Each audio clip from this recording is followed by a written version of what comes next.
Hello, everyone. Well, after a few weeks of hiatus and headaches and technical difficulties, we're finally back with a new episode of the FilmBrony Podcast. This is now episode 48, and I'm of course Nick Canino, the guy in charge of the whole thing. And with me, I have a guest here who started this whole podcast. So, introduce yourself. Yeah, it's been a while since our last podcast, so we have a shit ton of stuff to do, like some movie reviews, the pick and dog of the show, as well as the most and least anticipated films of the summer. So there. Of the, I think he meant for the rest of the year. But Yeah, the rest of the year. And hello, Jose. Welcome to the podcast. We're doing just fine today.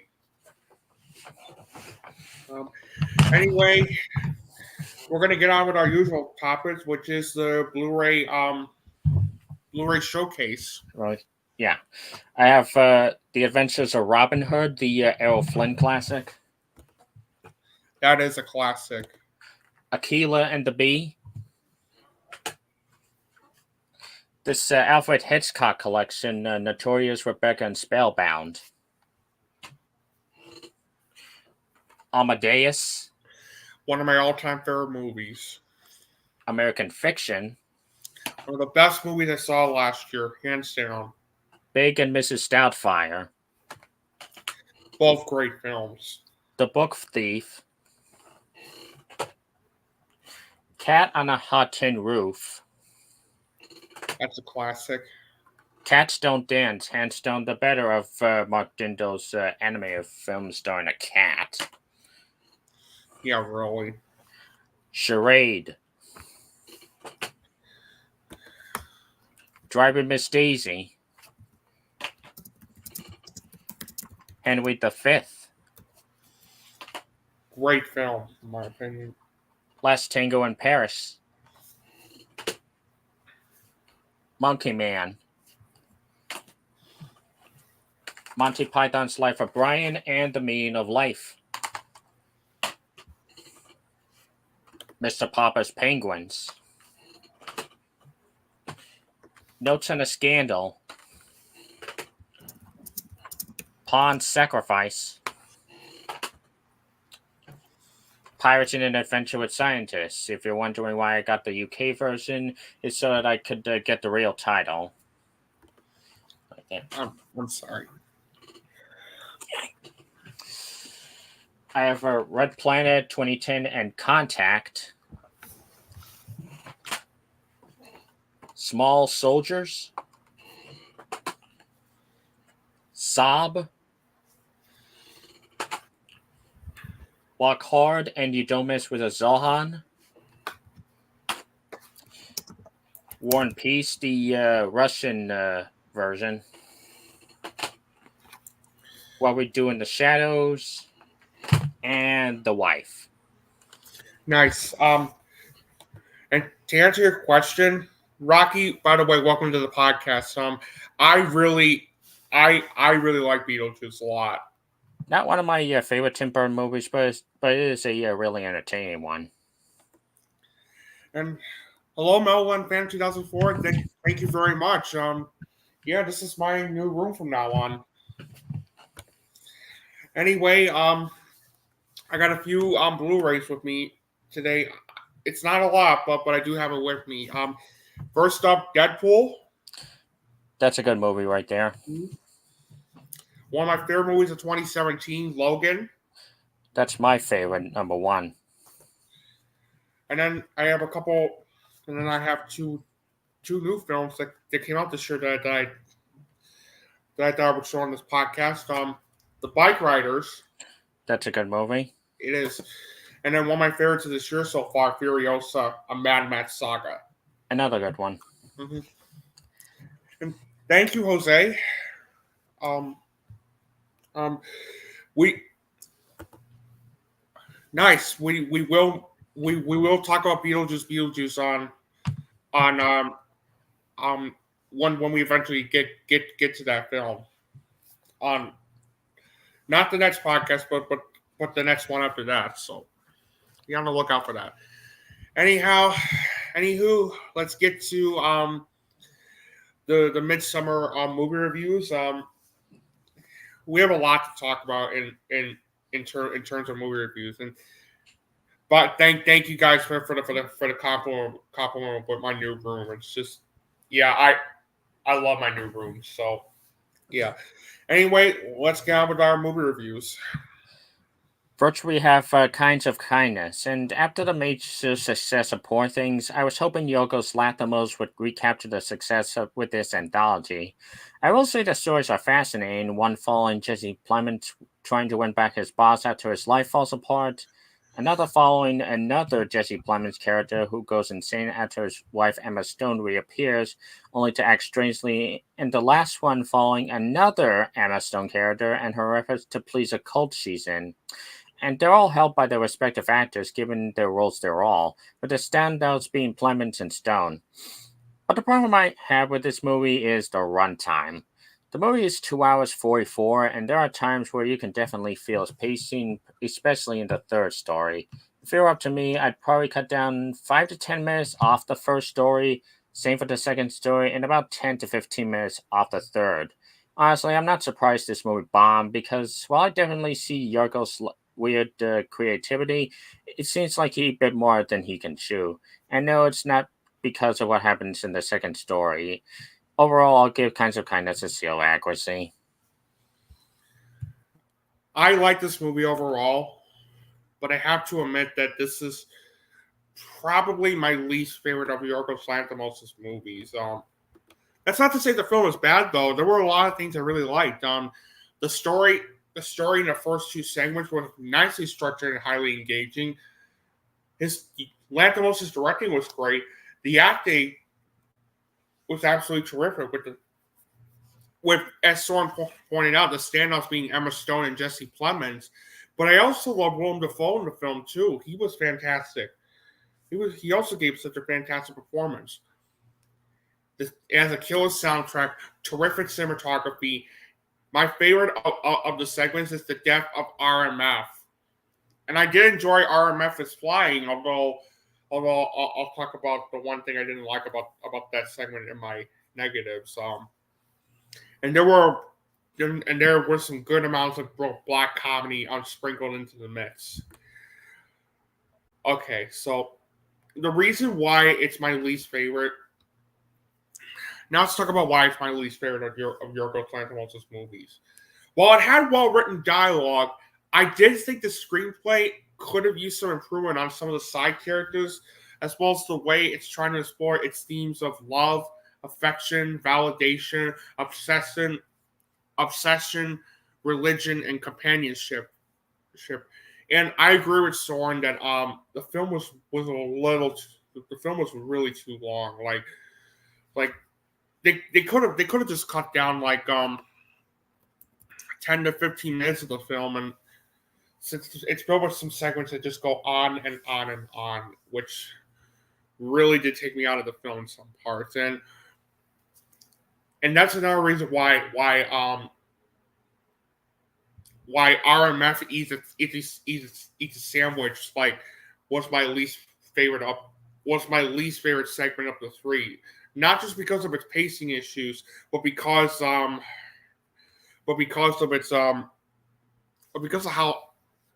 how all over the place the story felt in that segment. Excuse me. The payoff in the second segment did feel disappointingly predictable, and I really was underwhelmed by the ending, if I'm going to be honest. The ending in the first segment was fantastic, but the endings in both the second and third segments really weren't that great. So overall, I did find Kinds of Kindness to be my least favorite of Yorgos Lanthimos' movies, and I also found the film to be a bit overhyped. But nevertheless, it is well acted, intriguing, and a fascinating and interesting film to watch, and that's why I give it a 7 out of 10 or a B. It's good, but it's not great. And now our next film, Soren, the floor is all yours. Well, first I have Beverly Hills Cop Axel F. And honestly, this is a pure definition of an okay movie. The kind of movie that you scroll through Netflix, see once, enjoy enough, and then forget about the next day. It's yet another police detective story where Axel F has to connect with his estranged daughter, and he'll probably predict everything that's going to happen. Pretty much all the cliches of not just a bike cop movie, but bike cop sequel decades after the fact. But the acting's fine enough. The jokes are fine enough. The action's fine enough. The soundtrack, the pacing, nothing really of note. I can honestly see why this was dumped onto Netflix because they knew this wouldn't have had that much impact that they released it in theaters. So, if you're in the mood for a movie like this, I guess go see it, but don't expect the freshness or memorable characters you used to in the previous three movies, so give it a seal of accuracy. And now we get to this movie, Despicable Me 4. Oh boy. Okay. I didn't think this was going to be good, but nothing could have prepared me for how heinous this sequel would be. Obviously, Illumination has garnered a reputation for what people have said are these low-effort movies that just entertain little kids and nobody else. And while I don't think they're the worst company, since even their worst movie was like a 5 out of 10 at best, this movie almost makes me agree with the masses. While the animation and voice acting are decent as I expect from this company, they're nothing special. Starting off with the story. What story? It's just a collection of random plot threads that go nowhere. I mean, say what you will about the other movies, at least they have central plots. First movie, Gru wants to steal the moon and initially adopts 3 girls as leverage, but he slowly learns to become a good parent. Second movie, Gru signs up for a spy organization to investigate the disappearance of this powerful purple substance, while also finding love on the way. Third movie, after being humiliated off the spy organization, Gru discovers he has a long-lost brother and uses this as an opportunity to get his group back. Here, what's even the story? Well, Will Ferrell plays Franz Liebkind, playing this boring villain who wants to get back at Gru for upstaging him at a talent show decades ago. Again, that didn't make a lot of sense. Yeah, it's a lame ass motivation. So Gru and his family are relocated to this suburban society under different names, which doesn't even make sense because the last movie showed they have faced bigger threats, yet this is apparently too much for them to handle. Anyways, are you kidding me? Anyways, that gets lost under the shuffle because it seems like the writers can't develop the story into a 95-minute movie. What to do?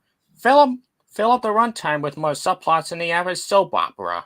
The 3 girls who somehow haven't aged 14 years after the first movie have trouble fitting into the new school, which goes nowhere. They should age. So anyway, that goes nowhere. Lucy gets assigned to masquerade as a hairdresser and has a feud with a grumpy customer, which goes nowhere. Some of the minions are used as skinny pigs to become superheroes, which goes nowhere. Gru wants to upstage his new neighbors in tennis, which goes nowhere. Legitimately, the only characters that matter are Gru, his infant son, which is just every animated baby you've seen before, Franz Liebkind, and Poppy, who wants to become a supervillain just like Gru once was. And even then, it's not enough to save this movie because the jokes are just so predictable and cringy. Not once did I ever laugh, have my expectations subverted, or even appreciate the effort into making your little ones laugh. Especially when it comes to shoehorned in references to Spider-Man 2 and Terminator 2, and even the cliche dance party ending when they ruined Tears for Fears for everybody involved. And you know what? This isn't the only film that did that. This isn't the only film we're going to talk about that does that. There's another film I'm going to talk about later on that also does the exact same thing.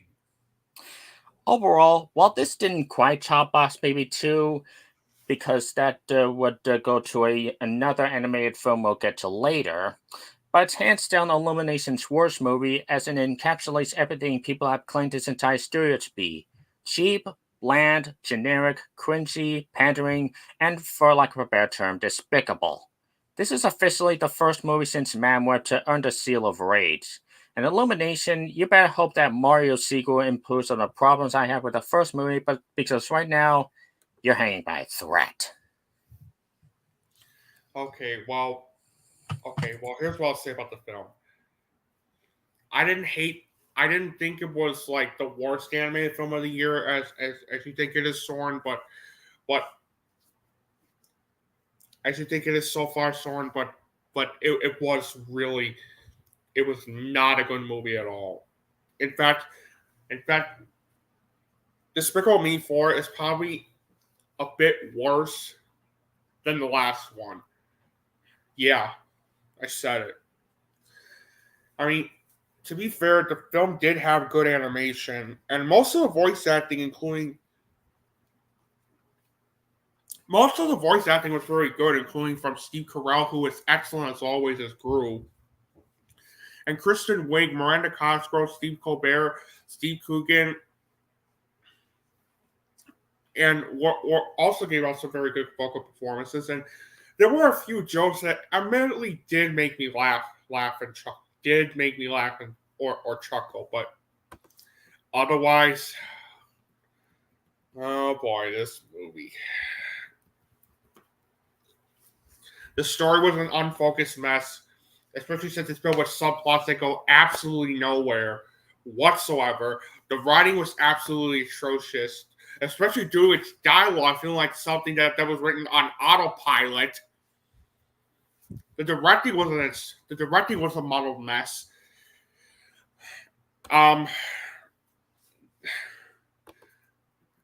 Joey King, who I feel is Joey King was absolutely insufferable in this. Joey King was absolutely insufferable as the voice of as the daughter. Let me look this up really quick.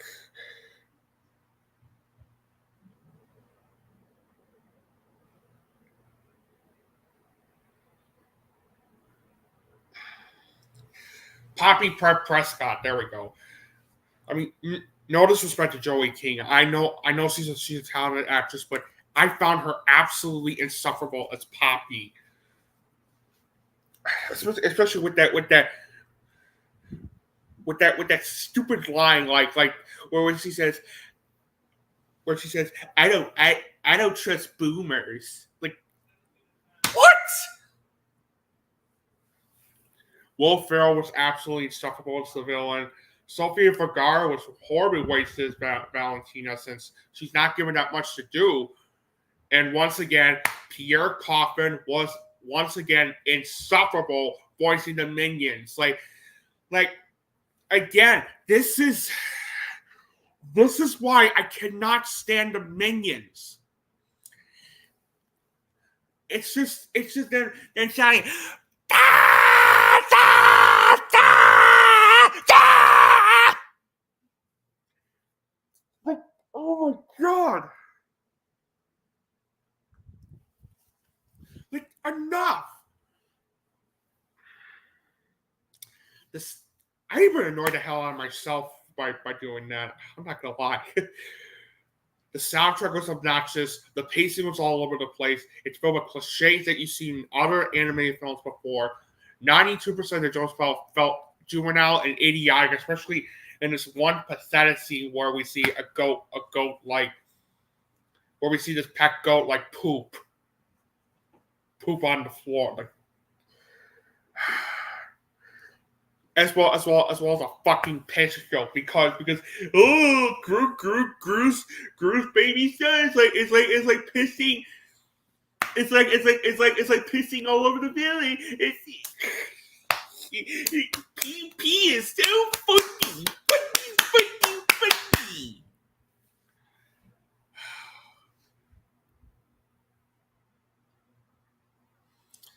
And as Soren mentioned, the ending was very idiotic, where they all dance and sing "Everybody Wants to Rule the World." Like, are you kidding me? Excuse me. Yeah, overall, Despicable Me 4 is a pointless, tiresome, boring, and unnecessary sequel that has no reason to exist other than to shamelessly make more money for more Despicable Me and Minions movies and to make the kids feel stupider. Just Illumination. You were impressing me last year with the Super Mario Brothers movie and Migration, and you rightfully lambasted the use of AI. What are you doing with this shit? Look, I get the minions are like making you money and stuff, but it's time to call it. It's time to call it quits, guys. It's time to call it quits. The minions, they're getting really repetitive and old at this point.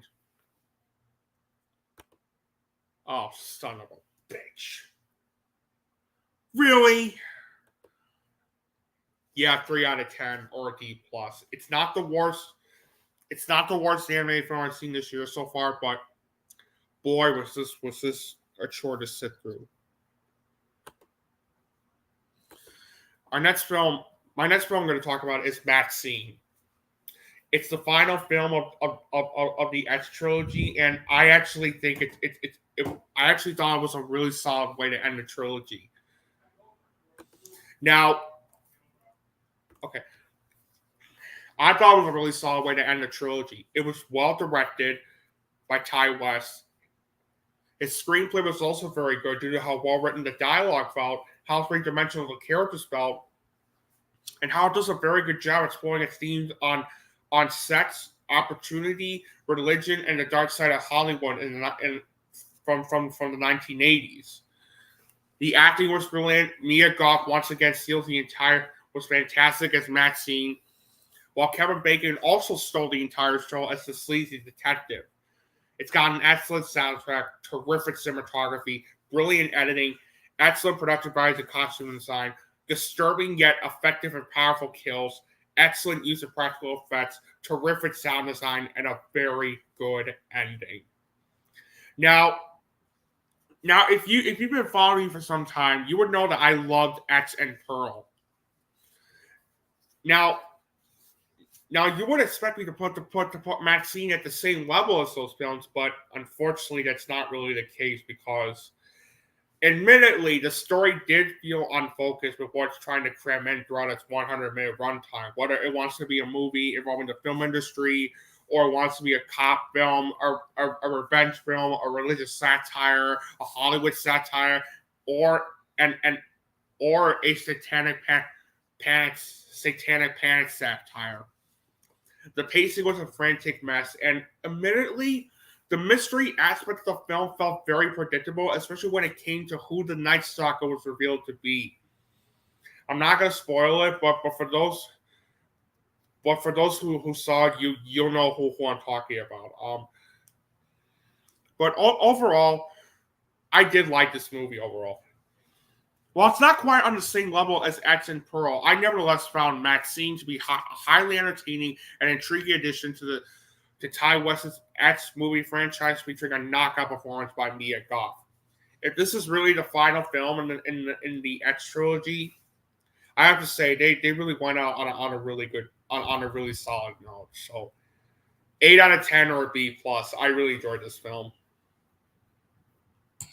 Next, we have Kill, and this is essentially Die Hard on a train, only with a killer Hindi cast and some of the most brutal and gory action scenes you'll see in a long time. Like, if you thought Boy Kills World was brutal, this is pretty much on par. If you're looking for the next Raid Redemption, this movie is definitely for you, as it definitely gets the seal of cinema. As Søren pointed out, this is like as Søren pointed out, this is like Boy Kills World with its kills, except while Boy Kills World, I would argue that Kill is way better than Boy Kills World because unlike Boy Kills World, Kill while both Boy Kills World and Kill have it's over the top over the top violence and carnage. Kill has something that Boy Kills World has failed at having, and that is engaging writing, as well as a simple yet highly engaging story and good characterization. And And that's what I really liked about this movie. That's what I really liked about this movie. And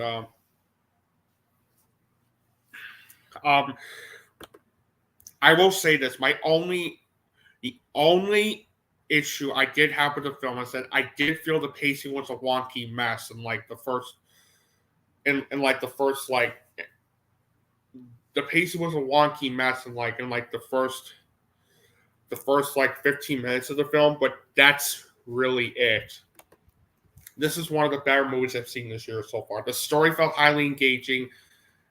It has a great screenplay in terms of its well-written dialogue and solid characterization. It has excellent directing, terrific acting, solid musical score, excellent cinematography, brilliant editing. And not only was I satisfied with the way it ended, but what I also loved about this movie was that how the action sequences were going all out with the brutality and carnage. Like, oh man! Like, I would argue that it's even more brutal than in Boy Kills World. So, yeah, this is one of the better movies I've seen this summer. Kill is a brutal yet highly entertaining action thriller film that I consider to be one hell of a ride. One hell of a wild ride. 9 out of 10 or an A-. 9 out of 10 or an A-. I really enjoyed this movie. It's one of the better films of the year so far. Also, if you're hearing like yelling in the background, my brother, my dad, and my brother are watching the Bears game. So I do apologize in advance for that. All right. Next, I want to mention another movie that I saw that not a lot of people are talking about, but I think it's worth checking out. It's called Ghostlight.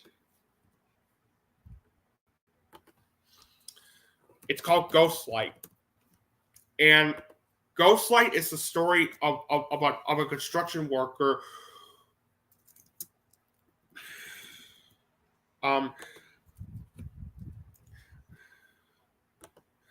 Ghostlight is the story of like a construction worker who's facing grief in his life. Actually, let me pull this up really quick. Okay, it's about a melancholic construction worker named Dan who finds himself drifting from his wife and daughter, as he soon discovers a community and purpose in a local theater production of Romeo and Juliet. As the as the drama on stage starts to mirror his own life, he and his family are forced to confront a personal loss. Guys, this movie was absolutely terrific. Do not miss your chance to see this one. It's a little hidden gem that it's a little hidden gem that I feel you guys should really check out. Let's get the obvious out of the way. The acting, especially from Keith, I don't know how to pronounce his last name, but I'll put his name in the chat.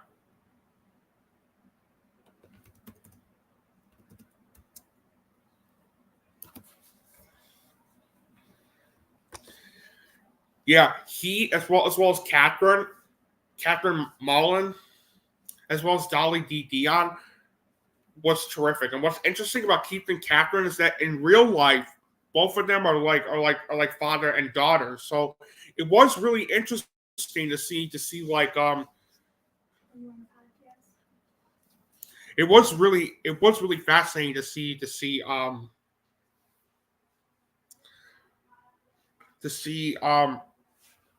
both of them after the movie, and my God, their acting really show. My God, their performances in the film are just fantastic. Like this is one of the best breakthrough performances I've seen from an actor this year so far, and we're going to mention another film that also covers this topic later on, but this movie does a brilliant job like capturing like a movie involving like the power of theater and arts and how it brings us like closer together. And that's what I really love about this movie.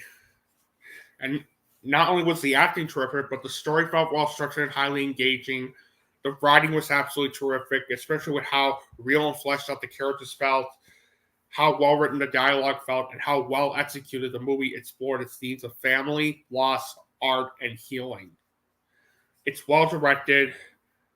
It's got terrific cinematography, great editing. It's very well paced throughout. There were I love the amount of humor they sprinkled into the mix, and it has one of my favorite endings I've seen in the movie this entire year. Like, oh my goodness. Like the ending like had tears coming down my eyes. And I'm gonna retract what I said about the pacing, because the pacing really was my only complaint. Gripe I had with the film. Like there were a couple of times where I didn't notice the film suffered through a couple pacing issues here and there. But that's it. That's it. I really like this film. It's one of the better films of the year so far. I might give it like a 9.5 out of 10 the more I think about this one, but for right now, it's a 9 out of 10 or an A-. Check out Ghostlight as soon as you can. Yes, I did see the trailer for that, and this, honestly, it's one of my least anticipated films for the rest of the year. It just looks cheap and stupid. Yeah. That's it for the rest of the year. I meant next year. Next year, I meant. And it's directed by Jared Hess, who's made some good movies before, like Napoleon Dynamite and Nacho Libre. So, what the hell happened to you, man? I don't know. But then he also directed Masterminds. And we all know how that film turned out. Yeah. All right. And then the next film I'm going to talk about is Fly Me to the Moon. Fly Me to the Moon is basically a romantic comedy involving dramedy involving like that's set against the backdrop of the Apollo 11 mission where it follows Jones and Davis as they are tasked. Where it follows Cole Davis and Kelly Jones. Cole Davis, a NASA launch director, and Kelly Jones, a marketing specialist, as they are tasked with creating a fake moon landing in case the actual mission fails. This movie was all right. I did like it at first, but then as time went on, I thought, yeah, the movie wasn't that great. The acting was great, especially from Channing Tatum and Scarlett Johansson, and they also had terrific chemistry. They also had some very good chemistry in the film too. Ray Romano, Woody Harrelson, and Jim Rash are also very good in the film too. The directing is solid. It has a great soundtrack, and that's also including the excellent score by Daniel Pemberton. It's got terrific cinematography, excellent productive values and costume design, and some good moments of humor sprinkled into the mix. Unfortunately, the story felt disjointed and unfocused at times, especially since it had a hard time with what it was even trying to tell. I also found the screenplay to be an overwritten mess, especially in terms of how clunky and unbelievably cheesy the dialogue felt and how inconsistent the tone felt too. Especially the tone, since it can't even decide whether it wants to be a romantic comedy or a drama. The film was also way too long, and that's mainly in terms of the way some scenes drag on and on at times throughout. And it does suffer through some pacing issues here and there as a result of this. Some of the editing choices felt noticeably uneven, and it also has its share of cliches that you've seen in other films before too. So, yeah, overall, Fly Me to the Moon was okay. It was an okay film. It has some it has some memorable moments here and there, and Channing Tatum and Scarlett Johansson are a lot of fun to watch on screen. But the film comes up as being a convoluted and a convoluted mess. So 5 out of 10 or a C plus. Not a terrible movie, but not something I'll probably watch again. Next, we have a movie called Longlegs, and this was an interesting one to say the least. It's about an FBI agent who tries to track down a serial killer played by Nick Cage. I'll get the obvious out of the way. Both Micah Monroe and Nicolas Cage are fantastic in their roles, and it leads to some dark and sometimes unsettling images, helped by the cinematography. However, I have my problems. Firstly, it doesn't really add anything to the genre. Zodiac, Silence of the Lambs, Seven, you've pretty much seen it before. Secondly, it's really slow. I understand you gotta build the suspense, but there are times where the camera just lingers just a bit too long, and there are scenes that could have been cut. But the deal breaker for me was the ending. Now I understand why they went in that direction without spoiling anything. It just took too much time just to get to it. So is this movie bad? Hell no. Is it good? Yeah. Is it the masterpiece Neon has hyped this up to be? Not really. It was just too trite and slow for me. Not bad, but not something I'll probably never watch again, so I'll give Longlegs a seal of accuracy. This is probably one of our biggest disagreements yet because I love this movie. I really love this one. It's one of the best films I thought it was one of the best movies I've seen this year so far. The story felt well structured and intriguing. Osgood's Perkins' directing was fantastic, and so was the screenplay he wrote for the film. And that's mainly in terms of how well written the dialogue felt, how fleshed out the characters felt, and how it does a fantastic job exploring its main theme on evil and how quickly it spreads in some people. The acting was terrific, especially from Micah Monroe, who was fantastic as Lee Harker, and so was Alicia Witt as the mother. But Nicolas Cage, oh man, wow, what a performance he gave out of his career. Like this is one of his best. Like, oh man. And the makeup they provided on him, terrific. The musical score felt eerie and haunting. It has a terrific cinematography, excellent slow burn pacing, brilliant editing. The movie delivering real tension and suspense that had me on the edge of my seat throughout. And without spoiling what happens, it has one of my favorite endings I've seen in the movie this entire year, especially with how hard it hit me. I loved this movie. Longlegs is one of the most disturbing yet powerful and intriguing films I've seen this entire year, and it's easily one of the best movies I've seen in 2024. I love this movie, and it's, without a doubt, I'm going to give Longlegs a 10 out of 10 or an A+. One of the year's best films. Well done to everybody involved.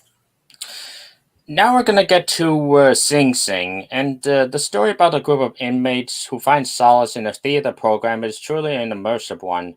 The characters each feel real thanks to both the screenplay and the performances, which is amazing to know that a majority of them are in their debut roles. But it's Coleman Domingo who truly deserves the award consideration. I agree. The cinematography is stunning, and the music is somber and emotional as well. If you're looking for this generation's Shawshank Redemption, this is it. So see this movie and realize why it's the little movie that could this summer. I'll give it an enthusiastic seal cinema. This is hands down the best movie that I saw this summer. I saw it in Chicago a few weeks ago, and I was really excited to see this one. And boy, I loved everything about Sing Sing. It is hands down one of the best movies I've seen this entire year. Remember how I stated earlier?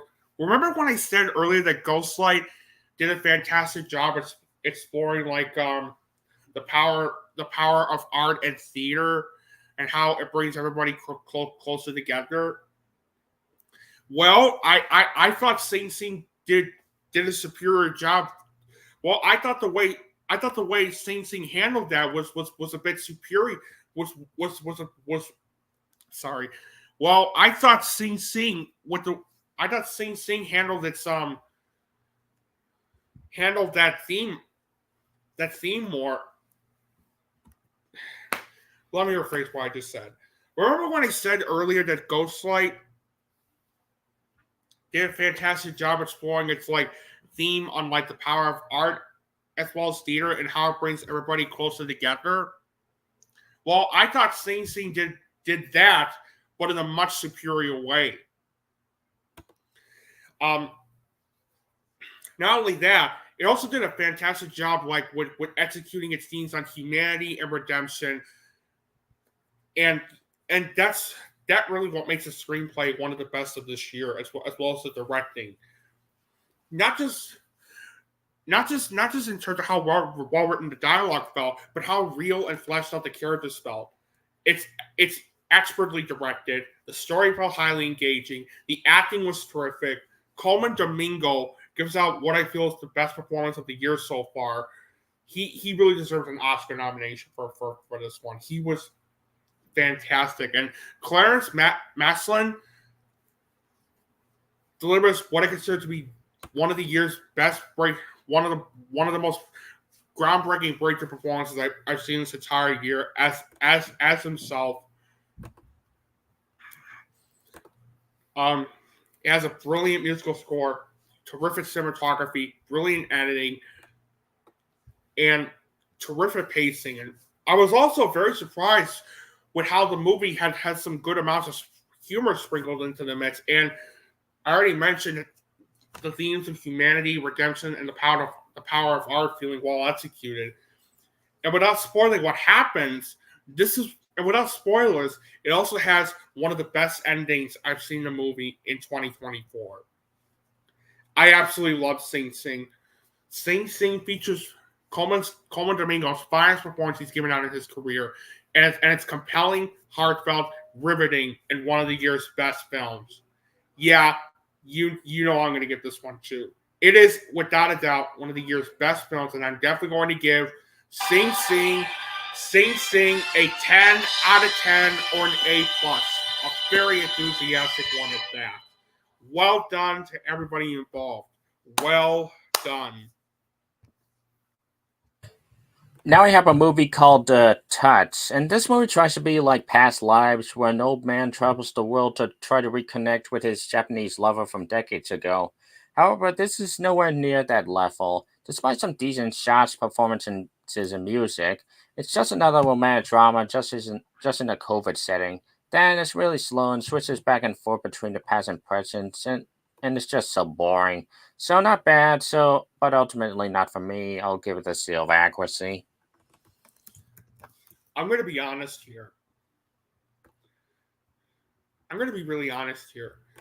I've seen some reviewers point out on how Touch is basically a past lives clone. And I gotta be honest, I really didn't see that at all. Yeah, it has characters meeting each other in a different country, but Touch is actually one of those movies where almost throughout the film it cuts back and forth to the past and present, yet it's very consistent with how it does it. And it made the story highly feel engaging as a result of this. I will say this: my only issue I did have with the film is that the pacing did drag at times in the first and second act, and admittedly there were some other side characters that did feel underdeveloped, but that's it. That's really it. The story felt nicely structured and engaging. It's well directed. Not to mention the screenplay was excellent, and that's mainly in terms of how well written the dialogue felt and how real and fleshed out most of the characters felt. The acting was terrific. It has a haunting and beautiful musical score, terrific cinematography, great editing. The themes of memory, aging, loss, and love feeling well executed, especially with how they explored them. And it has a very satisfying and terrific ending. Overall, I found Touch to be romantic, tender, absorbing, and deeply moving, and without a doubt, one of the better movies I've seen this summer. 9 out of 10 or an A minus. Mitch? Hey, Mitch. You better be on your best behavior, boy. Next you better be on your best behavior, boy. Because I am watching you, man. I am watching you. Next, we have My Spy: The Eternal City. Now, I still stand by the first My Spy to be enjoyable fluff. Not great, but a decent one-time watch. Which begs the question, who even asked for a sequel? Especially a sequel that's just another sequel that's just Dave Bautista thinks he's done with being a spy and wants to focus on watching the girl from the first movie who's now a teenager, but they get roped into saving the world once again. You all know the story by now.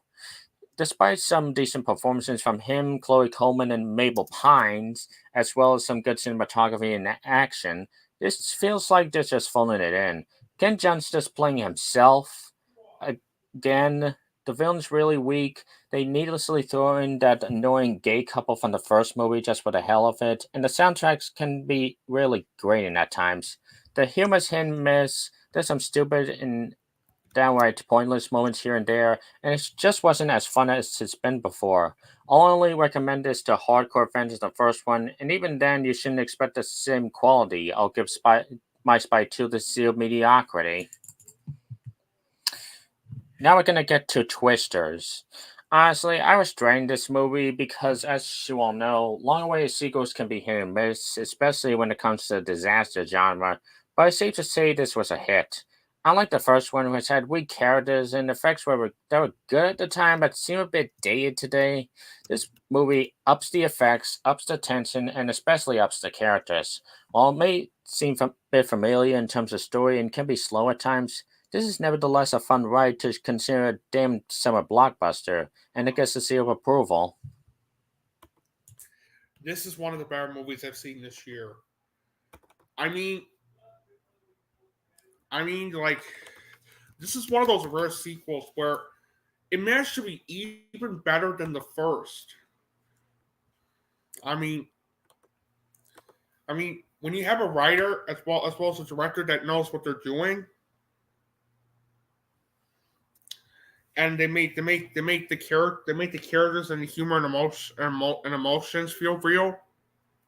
That's a sign that you have made a really good sequel that's better than the first. I will say this: my only problems I did have with the film is that although the story felt highly engaging, I did notice how some of the story beats felt familiar and formulaic to the first film. But that's not really my only problem with the film. The other problem is that there was a subplot involving a marshal and land, which really felt unnecessary, especially when it doesn't lead to anything other than, we need a villain for our movie. But like to me, you could have just done without that. But that's really it. I really, really enjoyed this film a lot. Lee Isaac Chung's directing was fantastic. I was also very impressed with how good the screenplay felt, given its solid dialogue and most of the characters feeling well developed and three-dimensional. The acting was great, especially with Daisy Edgar Jones and Glenn Powell stealing the entire show. Benjamin Wallfish delivers a great musical score. Fantastic cinematography. It has a fantastic cinematography. It's nicely paced throughout. The visual effects are fantastic, especially with how they managed to let the tornadoes look, with how they managed to make the tornadoes look real and terrifying. This movie cost $155 million to make, yet it looks way better than most of the comic book movies I've seen this decade so far. Like, oh man. I don't know how they did it, but man, did they pull this one off really well. It's nicely edited. The tension feels real. There are some nice moments of humor sprinkled into the mix. The emotional core of its main characters felt surprisingly real, and the ending was very satisfying. Yeah, overall, it's one of the better movies I've seen this year. It's not only better, Twisters is not only better than the first film, but it's also highly entertaining, exciting, and a lot of fun to watch. I really enjoyed it. It's one, like I said before, it's one of the better movies of this year so far.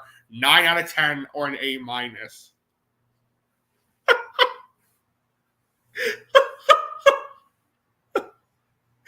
That face, that face, Chili's mouth, Chili rates. That's funny. See you, Mitch. Thanks for dropping by. Yeah, check out Twisters. It's a really good film. Next up, I'm going to talk about another independent gem that I really enjoyed. And it's called Oddity. I didn't know what to expect going in, and yet this had me on the edge of my seat throughout. I really like this one. If you don't know what Oddity is, Oddity centers on a blind medium and curious shopkeeper who is still grieving the death of her twin sister a year prior. A wooden mannequin from her cabinet of curiosities becomes crucial to her quest to uncover the truth about her sister's murder. I didn't know what to expect going into Oddity. I heard really good things about it, and yet, not knowing much about this movie made this one of the biggest surprises I've seen this year so far.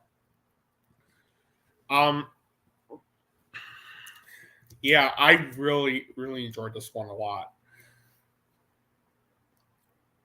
Damien, there were a lot of things I really liked about this film, from its terrific directing by Damien McCarthy to also his excellent screenplay he wrote for the film, mainly in terms of how to the brilliant acting and an unnerving yet eerie and haunting musical score, terrific cinematography, excellent editing, the slow burn pace working because of how it fit the atmosphere of the film, and the movie delivering such an unnerving atmosphere that worked so well and had me on the edge of my seat throughout, and the horror as well as the horror aspects of Oddity, not only delivering real tension and suspense, but a few jump scares that were actually effective, thanks in part that were actually affected due to them not coming across as cheap nor predictable. Filmmakers out there, this is how you make a jump scare work. You don't make them predictable or cheap. You build real tension and make the jump scares of the film unpredictable. Yes, excellent sound design and brilliant use of disturbing imagery that I'm probably not going to get out of my head. So, yeah. I do have some issues, though. Like, while the story did have me engaged throughout, I have to admit that it did feel admittedly predictable, especially when it came to the reveal.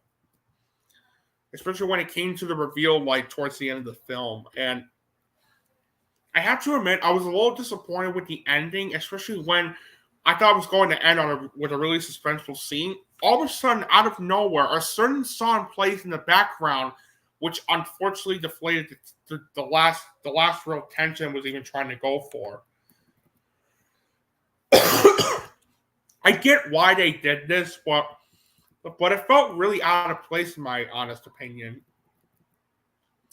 That's really it, though. Overall, despite my problems with the plot and the reveal being predictable, I found Oddity to be nevertheless an unnerving and disturbing, to be nevertheless unnerving and disturbing, yet suspenseful, intriguing, mesmerizing, and one of the best horror films I've seen this year so far.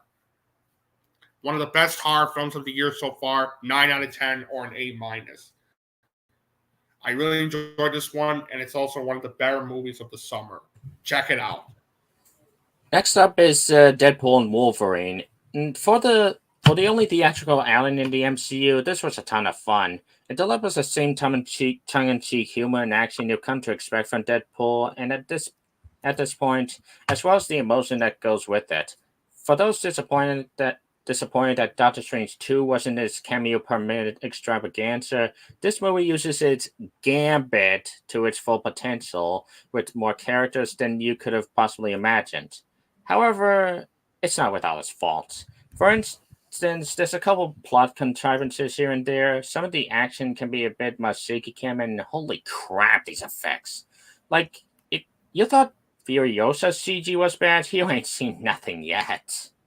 Regardless, if you're yearning for something good from Marvel since Guardians 3, this one's got you covered for a while. I'll give this movie a shaky but steady seal of approval. Yeah, I'm pretty much in agreement with Søren on this one. I really did like this film overall, but it wasn't without its issues. Let's talk about my issues with the film. Let's talk about my issues with the film first. Although it did have me engaged throughout, the the, the plot structure and the way the story was structured did feel contrived and messy at times. I also found the villain to be weak, and that's no disrespect to Emma Corrin. She was absolutely terrific.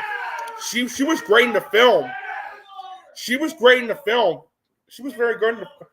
She was very good in the. Oh, hold on. Hey, keep it down. Hold on. I'm sorry, guys. Let me mute the.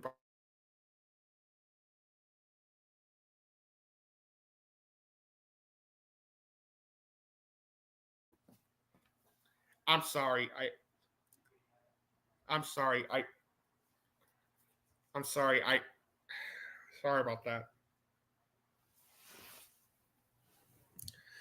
Sorry about that. Again,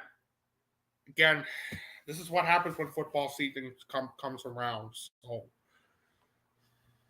anyway, yeah. So, getting back to what I was saying about Deadpool Wolverine, my only problems I did have with the film is that there, although I was engaged, although it did have me engaged, there were some plot points in the film that they added to the story that did feel contrived at times, and the villain felt weak. And that's no disrespect to Emma Corrin. She gives out a very good performance in the film, but I wish they could have done a lot more with her villain. 20% of jokes felt very flat, and the visual effects, dear Lord, like they really could have used some improvement on that. They really could have used some improvement on the visual effects, since a lot of them looked really sloppy at times, especially when it came to some parts in the third act. But other than that, I thought it was a really good movie. I was surprised with how much I actually liked this one. So,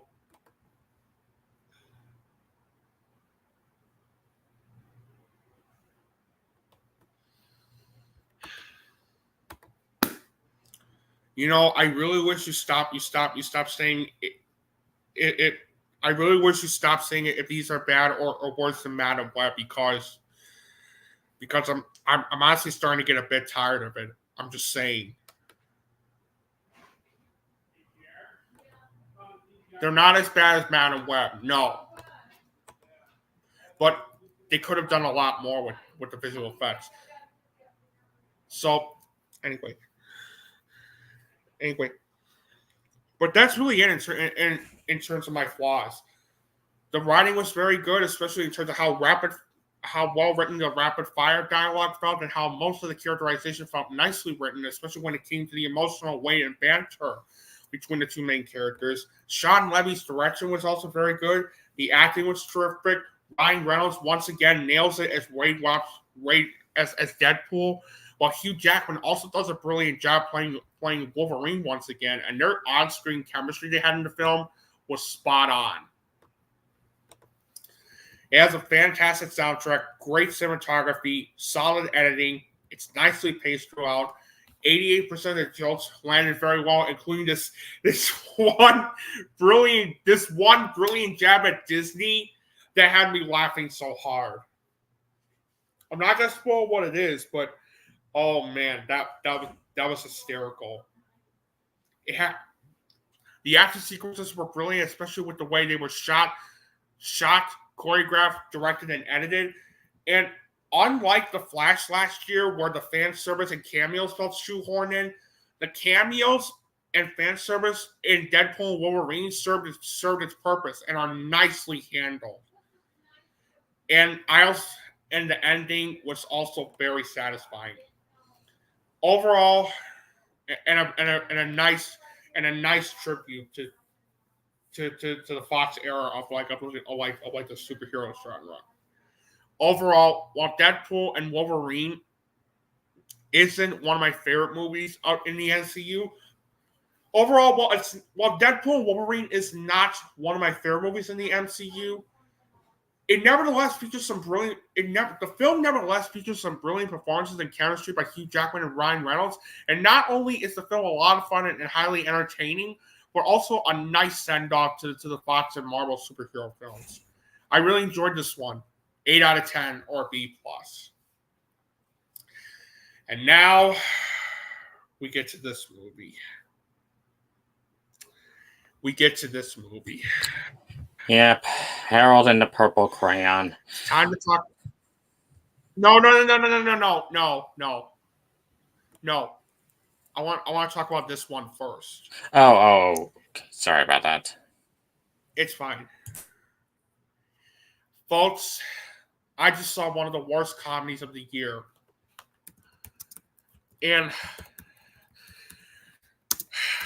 I'm just going to say this right now. When will studios realize that they're putting old ladies in idiotic shenanigans are never going to I'm sorry, let me rephrase that. What is it with some studios trying to be like the Golden Girls, with old ladies doing idiotic shenanigans throughout? I'm not kidding. The next film is The Fabulous Four. Yep, I saw The Fabulous Four.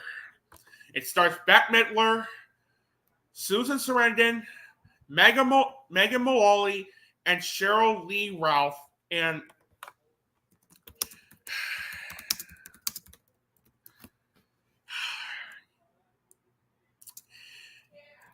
here's what it's about. It's about lifelong friends who travel to Key West, Florida to be bridesmaids in a college girlfriend's surprise wedding. Over the course of one courageous trip, sisterhoods are rekindled, the past resurfaces, and there are sparks, sex, and romance that change all their lives in unexpected ways.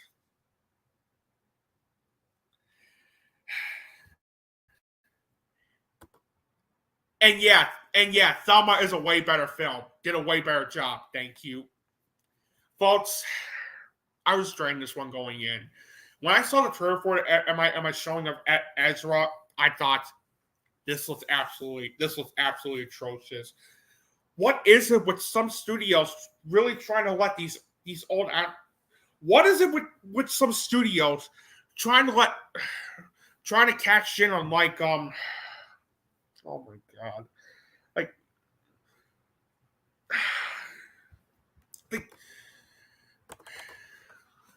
I'm really trying to correct my words here, but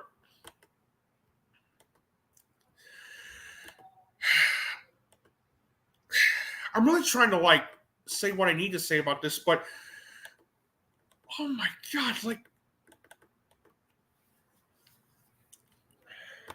what is it with some studios? trying to be like the Golden Girls.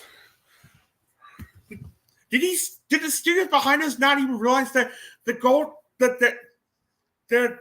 Age, like the Golden Girls era was the era of the Golden Girls was already over like years ago?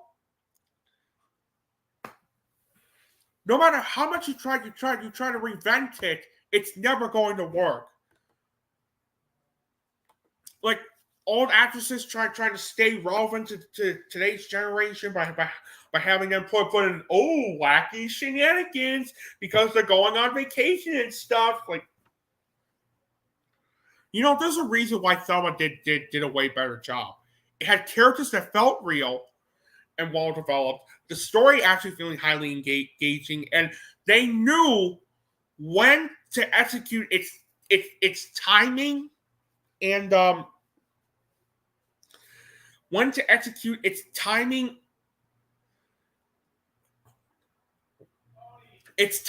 and pacing.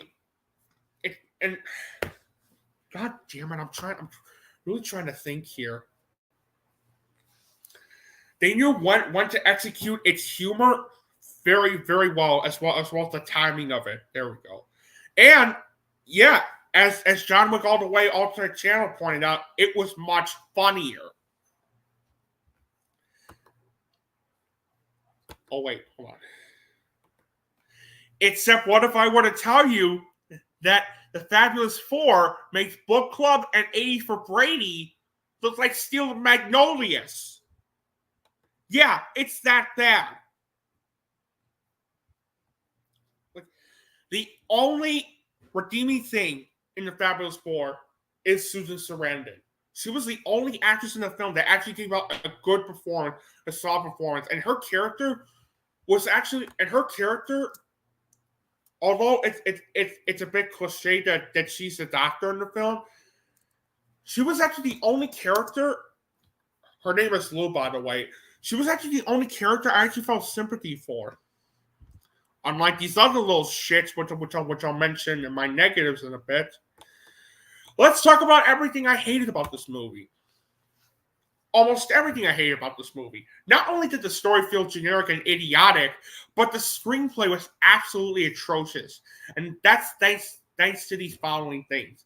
Most of the characters, minus Lou, feeling one-dimensional, stupid, and poorly developed, lackluster dialogue, and the tone being so inconsistent where it can't decide if it wants to be a drama film or a comedy film. The directing was absolutely atrocious. The rest of the acting was terrible. Bette Midler, I love Bette Midler. I think she's a very talented actress, but she was absolutely insufferable as Marilyn. Like, oh my God, like I'll tell you about what Marilyn does in the film in a bit when I get to the jokes, but my God, she was absolutely insufferable. But she's not the only actress that was insufferable. Megan Mullally was as well as Alice. Like her it's her doing her usual squeaky voice all the way throughout the entire film, and that doesn't like get you all irritated already.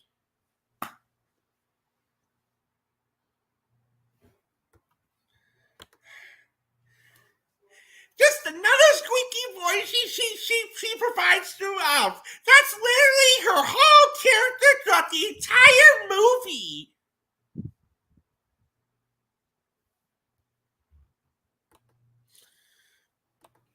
Even poor Cheryl Lee, Ralph, and Bruce Greenwood are horribly wasted in this movie as well. And worst of all, I want to know how much money they also paid Michael Bolton. Yes, Michael Bolton to be in a cameo scene where he's singing with Megan Mullally. How much did they even provide him to be in that?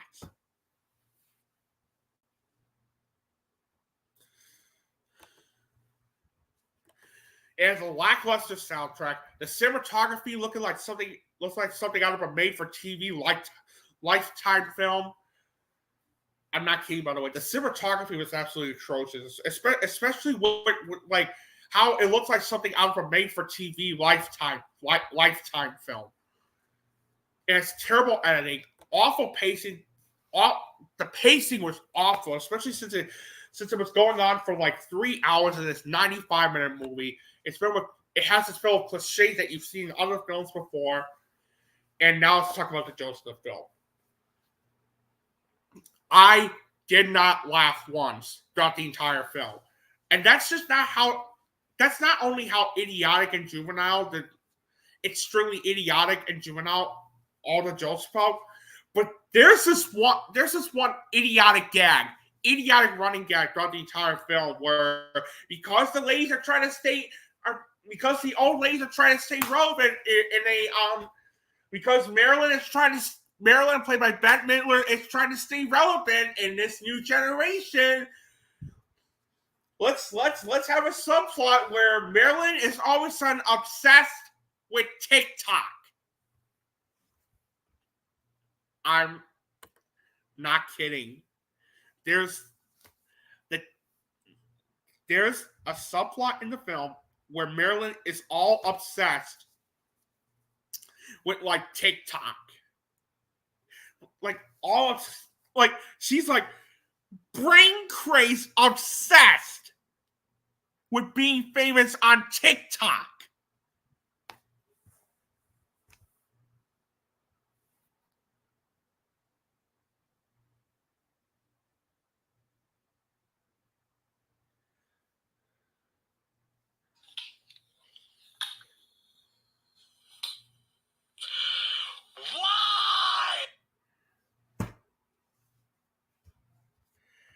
Hey, Logan. Welcome to the podcast. Like, seriously, who thought that was a good idea? Who thought that was a good idea? I seriously want to know who thought that was a good idea. Seriously. The subplot where Marilyn is all brain crazed, obsessed with TikTok? Who thought that was a good idea? Who? And worst of all, speaking of that, it has one of the worst lines I've ever heard in a movie.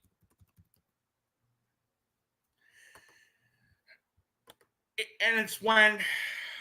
Oh, boy. This movie pulls an identity thief effect where it tries to get you to feel sorry for Marilyn, even though she was responsible for stealing Susan Sarandon's character's man. Even though she was responsible for stealing Susan Sarandon's Lou's husband, not once, but twice. And when they get into a fight, she says this: TikTok was mine! You stole it from me!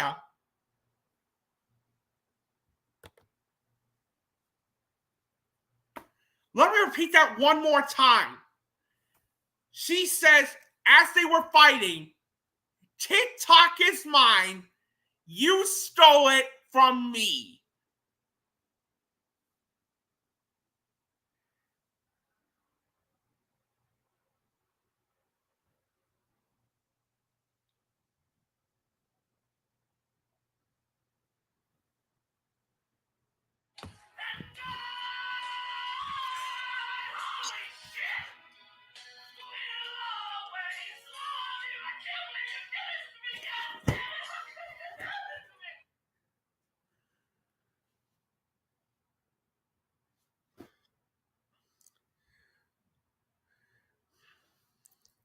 Seriously, this shit needs to stop at this point. I'm so tired of like seeing like movies where old ladies are trying to stay relevant in a new generation, and so they get into wacky shenanigans and stuff, and it's old ladies being popular on some social media platform, including TikTok.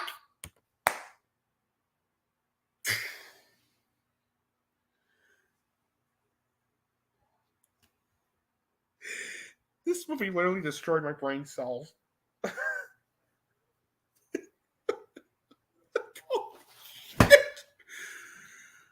Oh my god! And if that's not enough to insult your intelligence, this will. Remember how Søren and I pointed out earlier that Despicable Me 4 had this stupid ending where the characters are like seeing everybody wants to rule the world at the end? Well, what if I were to tell you that the Fabulous Four also does the same thing as Despicable Me 4, except it's the whole cast dancing and singing to "I Can See Clearly Now the Rain Has Gone." Is that not enough to feel your anger right there? Yeah, if the movie Igor did a dance ending with "I Can See Clearly Now" better, you know you got a problem. Yeah, really. Yes, the director of the Emoji Movie did it better than this movie. What does that tell you? What does that tell you?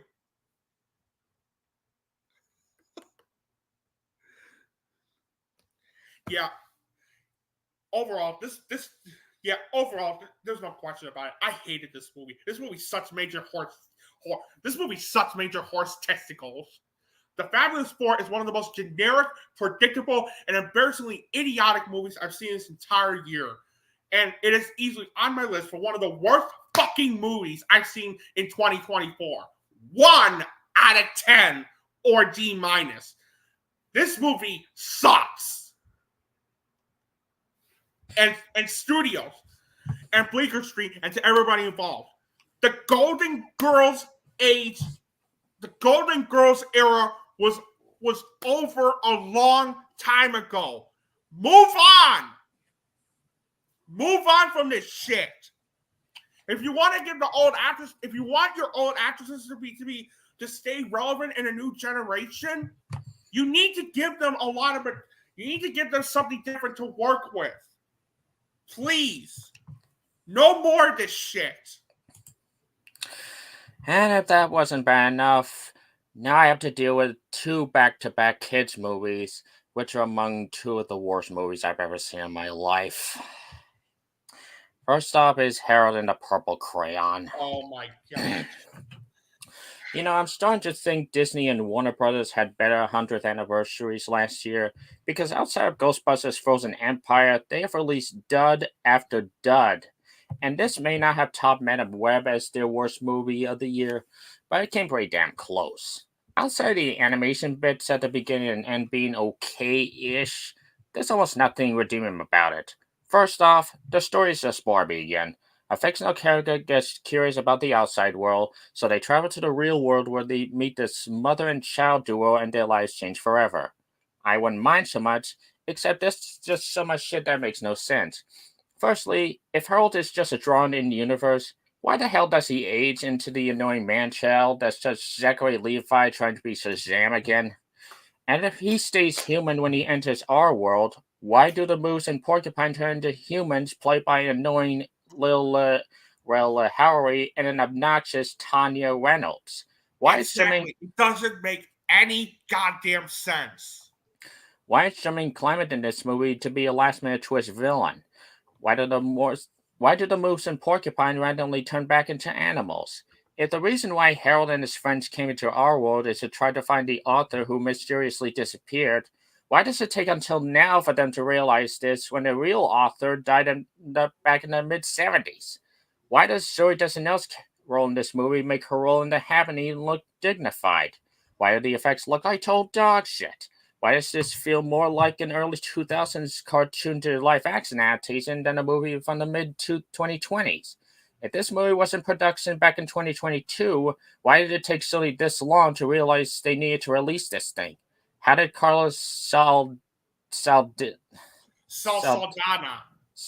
thank you, go from making some of Blue Sky Studios' most well-known movies to making this disaster?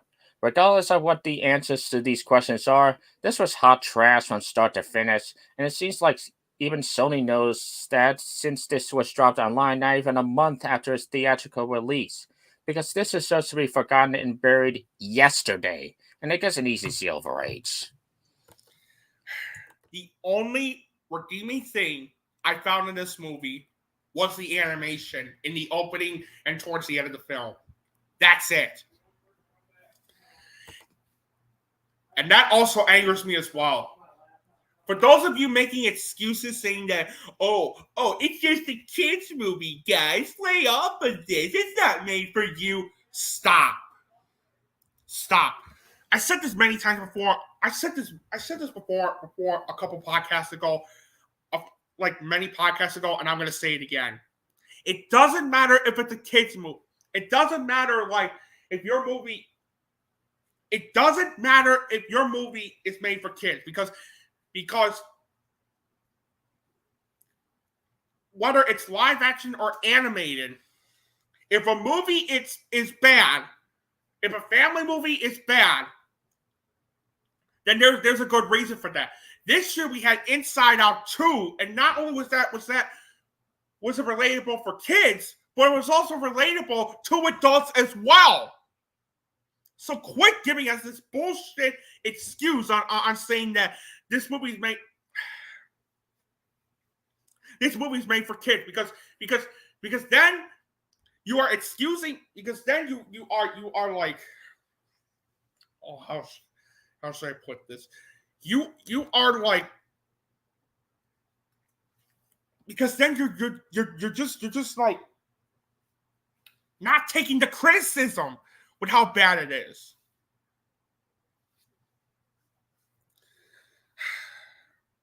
Seriously, this shit needs to stop. Yeah, but that's not the only reason why I hate this movie. The story was all over the place. The screenplay was atrocious. And so was the directing. The acting was absolutely atrocious. Zachary Levi is basically playing the exact same Shazam character over and over and over again. And I wouldn't mind so much if the character was more well written, but he's not. Lowell Howery and Tanya Reynolds were both insufferable as Moose and Porcupine. And Zooey Deschanel, who I really like, was also insufferable as the mother. The soundtrack felt generic and obnoxious. The cinematography was terrible, especially in terms of how overlit the lighting felt. It's clumsily edited. The pacing was all over the place. It's filled with cliches that you've seen in other family movies before. And the CGI effects are absolutely atrocious. Not only did most of them look very sloppy, but some of them looked unfinished. Like, for goodness sake. It's also very predictable, especially in terms of where it's going. The jokes were beyond juvenile and idiotic. The message and theme of imagination felt poorly executed, and the ending felt very rushed and underwhelming. Yeah, this movie sucks. Overall, Harold and the Purple Crayon is idiotic, inept, predictable, contrived, and it's not only one of the worst family movies I've ever seen, but it's also one of the worst movies of 2024. Yeah. Ah, shit, the connection is like... Excuse me. Yeah, it should have been. Yeah, this is one of the worst movies of the year. And I am not surprised in the slightest this movie bombed at the box office. One of the worst of the year, 1 out of 10, or D-. And speaking of shitty kids movies,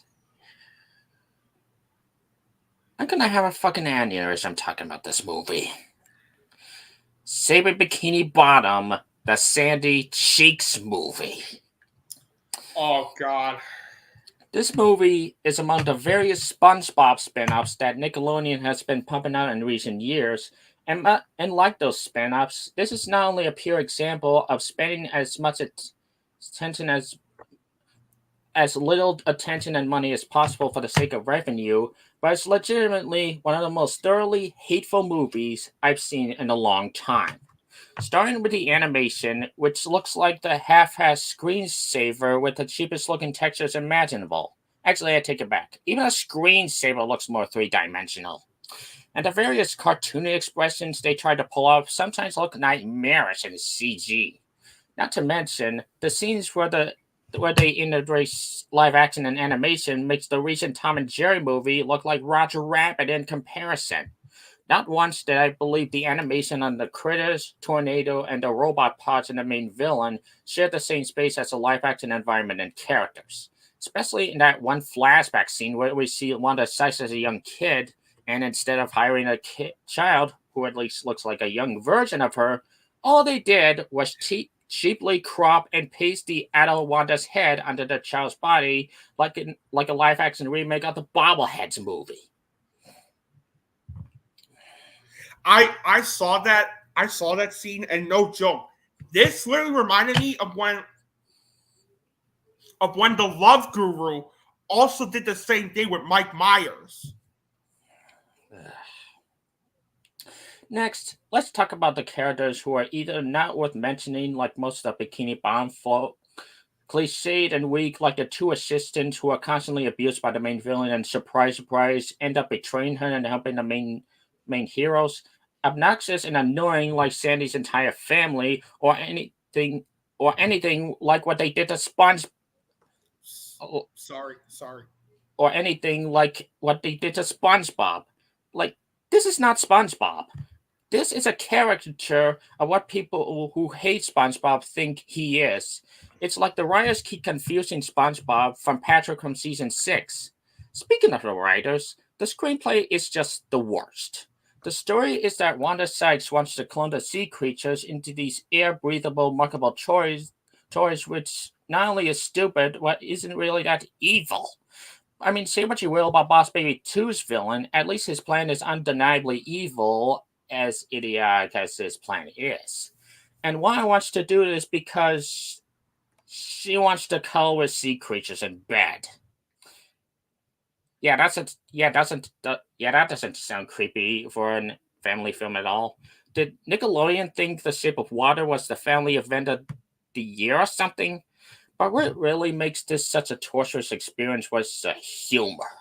Man, was the humor so painful.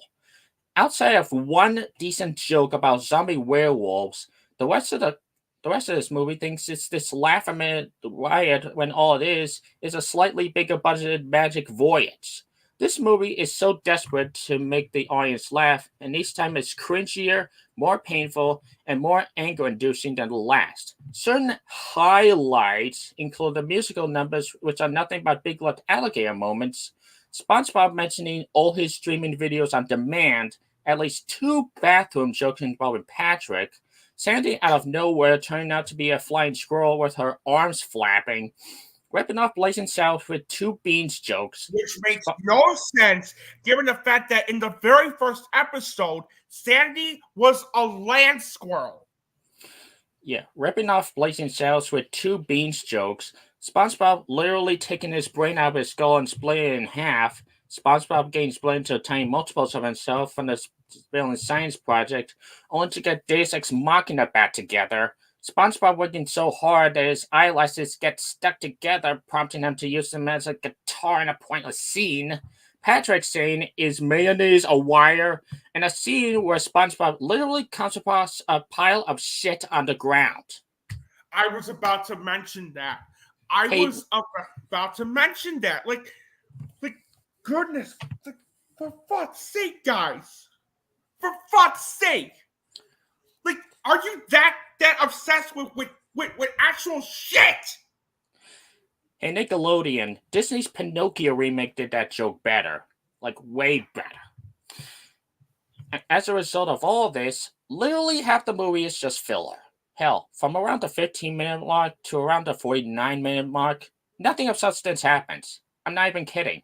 Bottom line, I hated this movie as much as any movie I've ever reviewed on the 5 years I've been doing this podcast. I hate it because the story has more holes than SpongeBob's face, and because every character is either stupid or obnoxious, and because the jokes weren't funny, and because Steven Hillenburg would have been ashamed of having his name attached to such a project as this. It seems like Nickelodeon has had a rough year since the Quiet on Set documentary came out, and Skydance buying Paramount Pictures, which means that John Lasseter is probably going to be the new face of Nickelodeon. I'm not going to be one of those stands going after them for going against Steven Hillenburg's original vision. Cough, ask your cough. And I really hope that the rest of these SpongeBob spin-off movies turn out better, and that this is just an aberration. Otherwise, this movie is yet another seal of praise, and it also gets my rare 0 out of 10, and it's currently in competition with Madam Web as to what the worst movie of this year is. We're going to talk about another film that's also in competition with Madam Web as the worst film of the year too when we get to this film. But right now, let's talk about the film that I think you and I are like in polar opposites of. Yep, it's M. Night Shyamalan's Trap. Now, when it comes to M. Night Shyamalan, there's three kinds of movies. There's some legitimately good movies he's made, such as The Sixth Sense, The Visit, and the Unbreakable movies. Then there's the movies that are so bad they're boring, like The Village and The Last Airbender. And then there's the movies that are just so hokey and cheesy that I can't help but laugh at them. Movies like The Happening, Lay in the Water, and Old come to mind. This movie, Trap, falls into that last category. Granted, it's not as laughably horrendous as something like The Happening, but this movie is so hokey and improbable that I just can't help but get a kick out of it. Firstly, the actors. None of the actors sound or act authentic, especially with a dialogue that sounds like something an AI thinks conversations go. Really. The two highlights are Haley Mills as the self-serious FBI leader and Jess Hartnett, who's pretty good at playing a father, but his performance as a serial killer is like if Nathan Fillion was acting suave and cool while at the same time trying to intimidate his victims. Yeah, I'd be pissing my pants if I ever saw him, but only because I'm laughing too hard at his hilariously awful performance. And you want to talk about the plot? There's just so many scenes where the butcher is right there and nobody recognizes him that's honestly kind of amazing. Like, this is scene where he pushes a girl. You guys are looking for the butcher, and yet you don't even recognize that he's already there in the concert ready to kill people? Are you that stupid? Yeah, like there's this scene where he pushes a girl down the stairs in broad daylight and nobody thinks to put two and two together. Don't worry, Josh, they'll just point fingers at Christian Bale and John David Washington for some reason. And the scene where he walks into this room with SWAT guys like it's nothing, and none of them recognizes him is something out of a Mel Brooks movie. It's that ridiculous.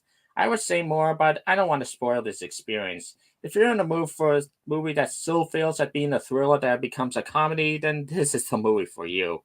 It's not the funniest of its kind, but you'll get a ton of enjoyment out of it. I'm giving Trappy the Derby seal. For me, this is one of the worst films of the year. And let me explain why that is. I mean, let me go over the positives first. Josh Hartnett and Ariel Donahue both deliver some very good performances. It's got excellent cinematography, solid musical score, and there was a mid-credits scene that admittedly was hilarious. It did have me legitimately laugh. That made me legitimately laugh. But other than that, the story was such a contrived mess. Like you guys are looking for this butcher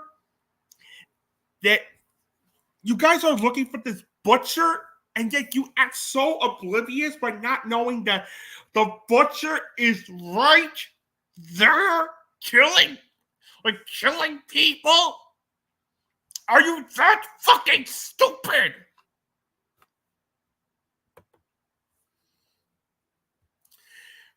And not only was M. Night Shyamalan's directing a muddled mess, but the screenplay he wrote for the film was absolutely atrocious, especially mainly due to its awful dialogue that feels like it was written by an AI. and characters that also feel one-dimensional and stupid. The rest of the acting was terrible as well. I mean, the rest of the acting, while not terrible, was not good. Haley Mills and Allison Peel are horribly wasted in this movie since they're not given that much to do. And as for like Salika Night Shyamalan, who plays Lady Raven, she is a good singer, but as an actress, it felt. But as an actress, yeah, this is not good. In fact, her performance as Lady Raven felt very shallow, and I want to point this out really quick because this really did get under my skin at times.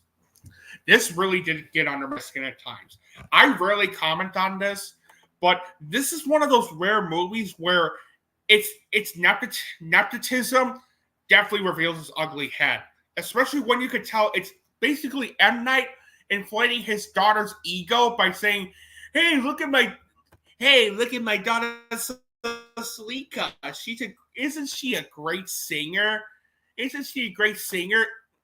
Well, yeah, she may be a great singer, but when her acting is not that great, and when you're basically cameoing your movie as Lady Raven's uncle, this to me feels like you're trying to inflate your daughter's ego, and that's just shameless. Absolutely shameless. I rarely comment on like nepotism in movies, since I think some cases are bullshit. But this is one of those rare times where I couldn't help but notice it. But yeah, I thought I'd get that out. It's clumsily edited. The pacing was a sluggish mess. There's no real tension in the film whatsoever. It's also filled with cliches that you've seen in other films before. The humor falls very flat with how shoehorned in it feels. And the third act was a meandering mess. The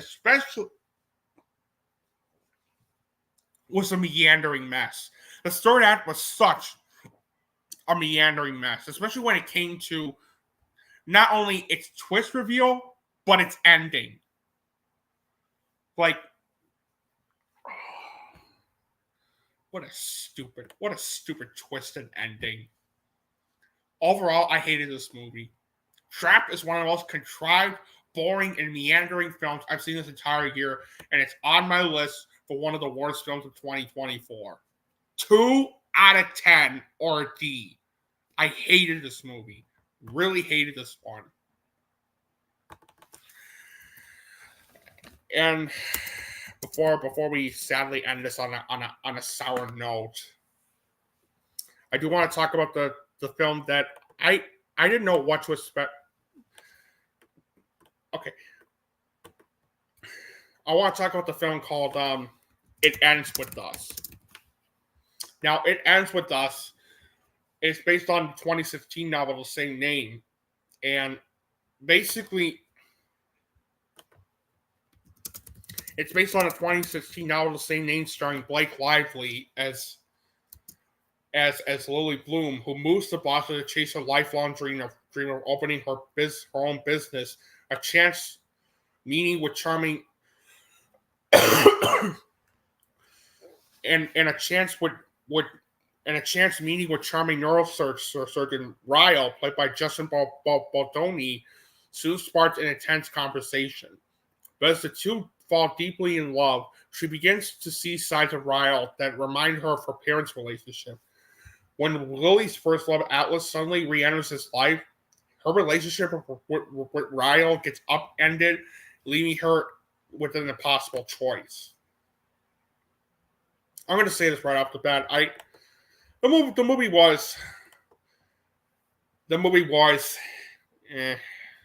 I really wasn't. I'm going to be honest. I really wasn't a fan of this one. Most of the acting, especially from Blake Lively and Jenny Slate, was very good. It has a solid soundtrack, great cinematography, a solid directing, and an ending that was actually very satisfying. However, the story felt misguided and messy. The screenplay could have used some improvement on the dialogue and most of the characterization. The editing was a muddled mess.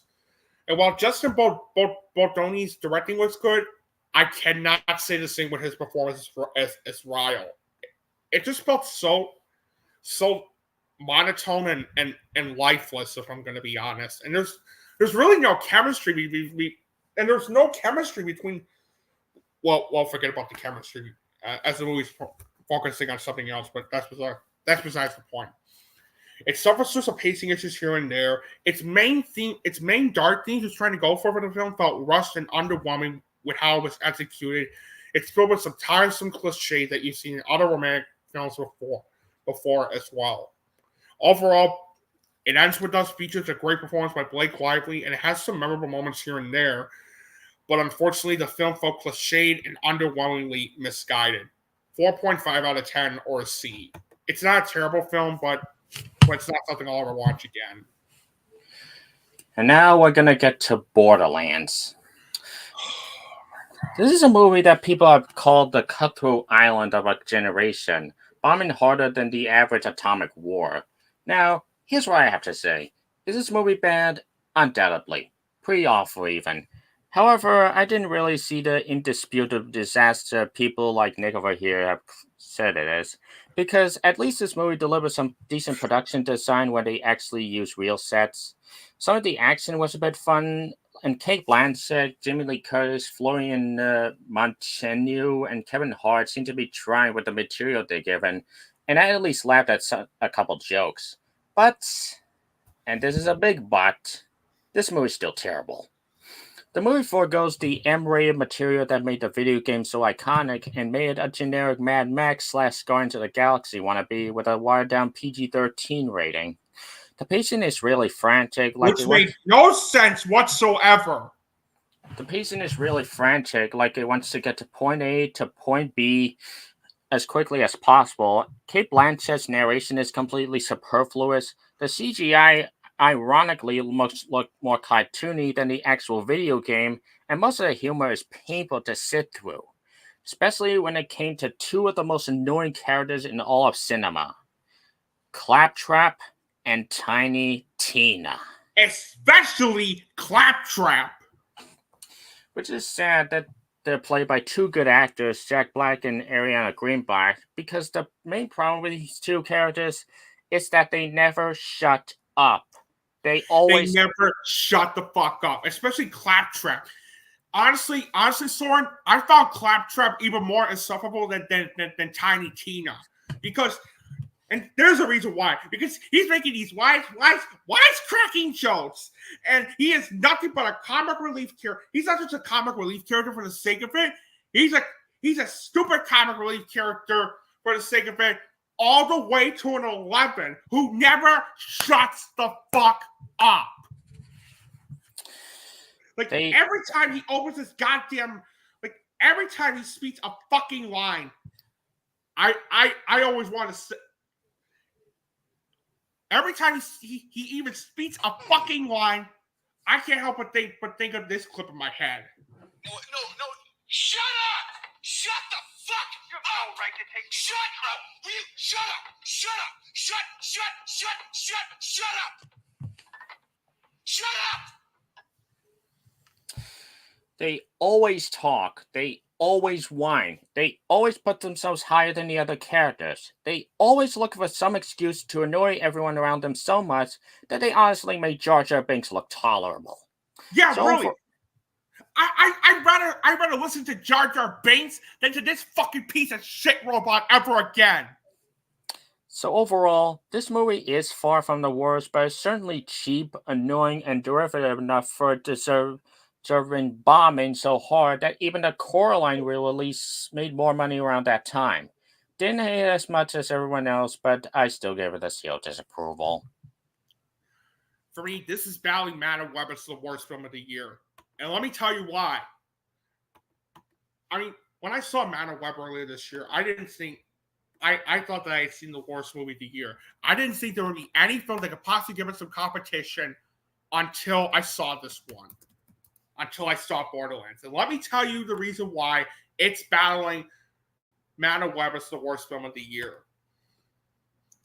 I couldn't find anything redeeming in this movie whatsoever. So let's talk about why I hated this movie so much and why it beat it out The Strangest Chapter 1 as being the worst movie I've seen this summer. First off, the story was an incomprehensible mess. The story was so all over the place that you can't even tell what is going on throughout. Eli Roth's directing was atrocious, and the screenplay that he and Joe Crombie wrote for the film is also one of the year's very worst due to these following things. Characters that come across as one-dimensional and unlikable, including not only Tiny Tina, but also Claptrap, who is one of the worst characters I've ever seen in a movie, as well as poorly written dialogue. The acting was terrible. Poor Kate Blanchett is so bad as Lilith. Ariana Greenblatt was insufferable as Tiny Tina. Edgar Ramirez, Kevin Hart, Gina Gershon, and Jamie Lee Curtis are all horribly wasted in this movie since they're not given that much to do in the film. But that's nothing compared to Jack Black as the voice of Claptrap. I am not kidding when I said this earlier. I am not kidding when I say that he makes Jar Jar Binks look more tolerable in comparison. This is one of the worst movie characters I've ever seen in a movie. Every time he opened, he said a dialogue and he made more wisecracking jokes. I couldn't help but had that Philip Seymour Hoffman clip. I couldn't help but think of that Philip Seymour Hoffman clip I just showed you. I couldn't help but not only think about that Philip Seymour Hoffman clip I just showed you, but also this. Shut up! Every second you speak is killing something I used to love inside of me. Will you please just shut up? God! I am not kidding. He will not shut up with the way he's making those wisecracking jokes. And how about this one idiotic scene where Claptrap is taking a shit and instead of human feces, because he's a robot, he's shitting out bullets.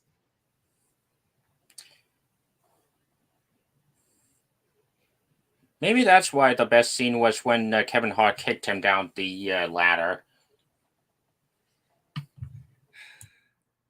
One more time. Holy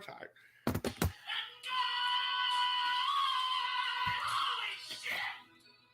We'll always love you. I can't believe this to me, goddamn.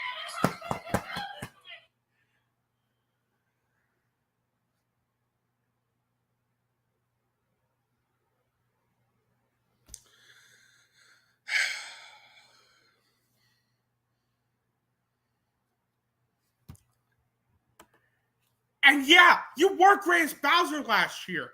What happened to you? I am not kidding when I say that him voicing Claptrap is his worst performance of his career. He went from a really good villain he portrayed in the Super Mario Brothers movie to now what I consider his worst performance of his career. And yes, if you're wondering, he is going to be in the new Minecraft movie next year, and I have a bad feeling about this one because I have a bad feeling he's going to portray the same character, the same comic relief character as some of the other films, minus Super Mario Brothers movie, but yeah. And the less we say about that moment with Tenacious D this summer, the better. Yeah, and again, we're not going to dive into that because due to political reasons. But yeah, you guys know what we're talking about. And if you don't know what I'm talking about, watch Jay Vaters' video on Tenacious D and what happened. So I'll have that in the. I'll probably link that in the description at the end of the show. So. Yeah. The musical score is a scrambled mess of noisy chaos. This movie has some of the most atrocious cinematography I've ever seen in the movie this entire year. Especially with how many times the movie uses that shaky cam throughout. You couldn't even tell what the hell is going on in some scenes as a result of this. The editing was atrocious. The pacing was a sluggish mess since it felt like it was going on for 3 hours instead of... The pacing was all over the place, especially with how frantic it felt. Like, and I'm not kidding, by the way. I saw this on my computer. This movie was 100 minutes long. It took me almost 3 hours to finish the film. Almost 3 hours. And that's due to how much Claptrap was annoying the shit out of me. The comedy felt very flat due to how juvenile and idiotic it felt, including that one scene I just mentioned earlier of Claptrap shitting bullets out of his system. Like God! It's filled with cliches that you've seen in other films before. It's got terrible action sequences. And Søren, I have to disagree with you on the action sequences because the action sequences in this movie were terrible, especially in terms of how they were shot, edited, and choreographed. And let's talk about my biggest glaring issue with the film, aside from the comedy. The horrendous special effects. The horrendous visual effects. I am not kidding that aside from Madam Web, this has some of the worst visual effects I've ever seen in a movie this entire year. How in God's name this movie cost $110 to $120 million to make, yet the movie features CGI effects that come across as not only sloppy, but also PS2 graphics, while some look unfinished, is something I do not get whatsoever.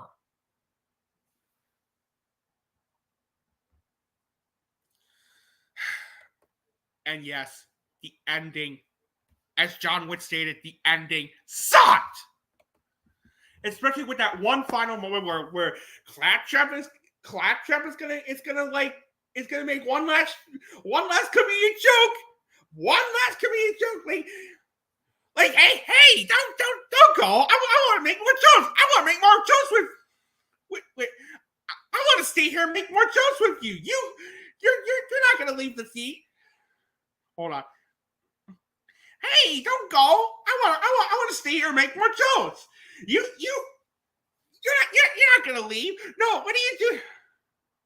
No, what are you doing? I'm Jack Blair. I'm gonna make more jokes. I'm seriously gonna make more jokes. How about another joke? Oh, let's start another joke. No, wait, what are you doing? Don't throw me up there.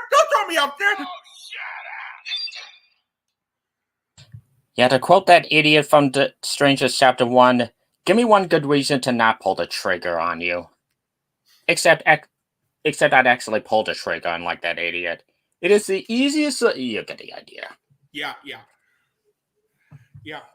I'll definitely bring that up when we get to the Horse of the Summer list, but oh my God. But yeah, overall, Borderlands is not only the worst movie I've ever seen based on a video game, but it's also one of the ugliest and most reprehensible movies I've ever seen in general, too. It's a huge insult to not only fans of the games, but to the audience's intelligence as well. It is easily the worst movie I've seen this summer. It is definitely joining Madam Web as being one of the top 2 worst movies I've seen not only this year, but of the whole goddamn decade. If I were to give this movie, like Madam Web, if I were to give this movie a -1 out of 10, I would have, but you know what? But I'm going to wait till the end of the year to do so. But for right now, it is definitely getting a huge 0 out of 10.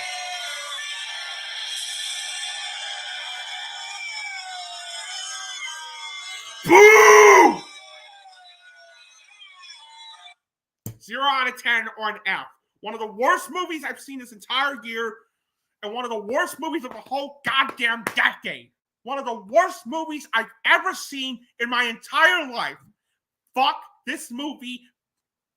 Fuck this movie. And Lionsgate, Eli Roth, Avi Arad, and Randy Pitchford should be downright ashamed themselves.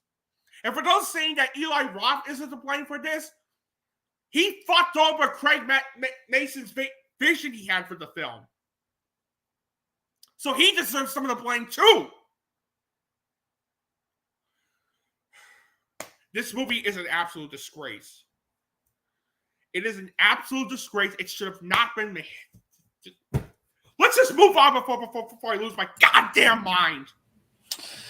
Yeah, let's just end this on a high note by talking about the picks of the show, dog of the show, and the most and least anticipated of the rest of the year.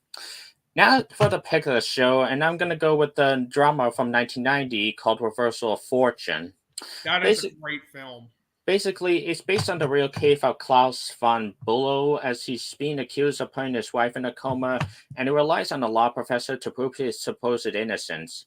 What really makes the story work is the writing, which kept me engaged throughout, as it goes through his life with his wife and their estranged relationship, as well as the lawyer going against all odds to ensure his innocence. And the brilliant thing is, you'll have to determine whether the man is innocent and his wife's coma is merely a coincidence, or whether he actually did the deed himself.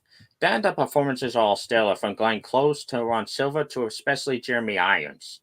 Did he really deserve to win Best Actor when the two real winners were nominated, Johnny Depp for Edward Scissorhands and Ray Liotta for Goodfellas? It's debatable, but this is still a really good watch. As for my dog of the show, remember the movie Jaws?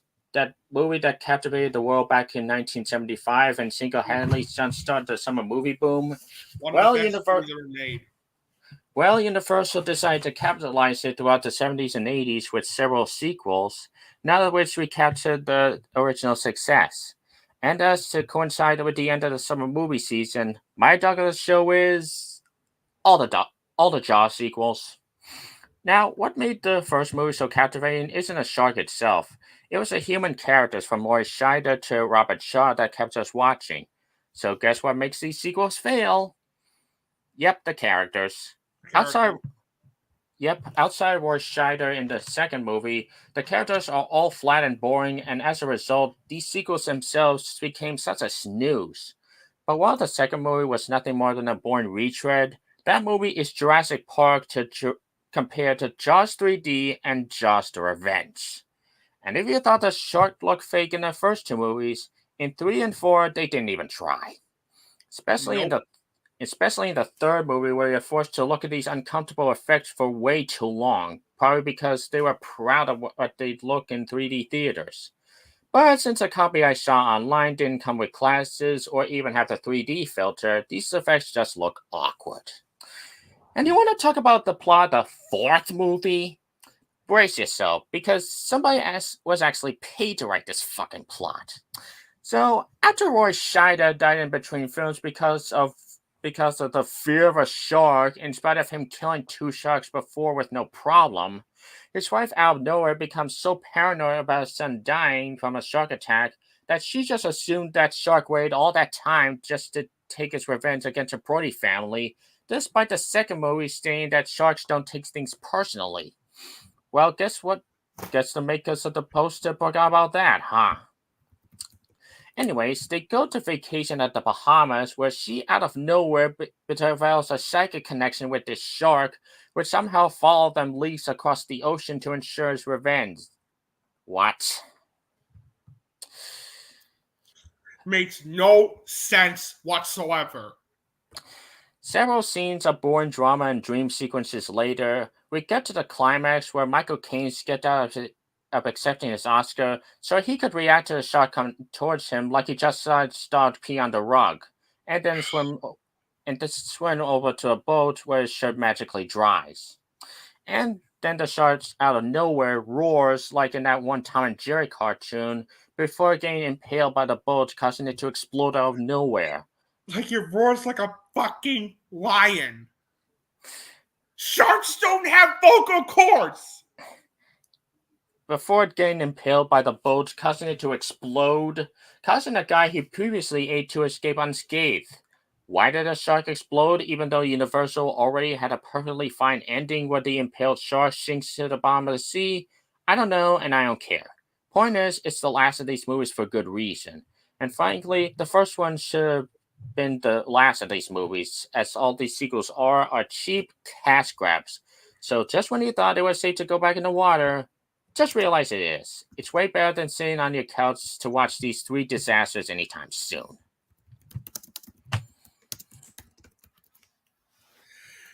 All right. Well, my pick is also Reversal of Fortune.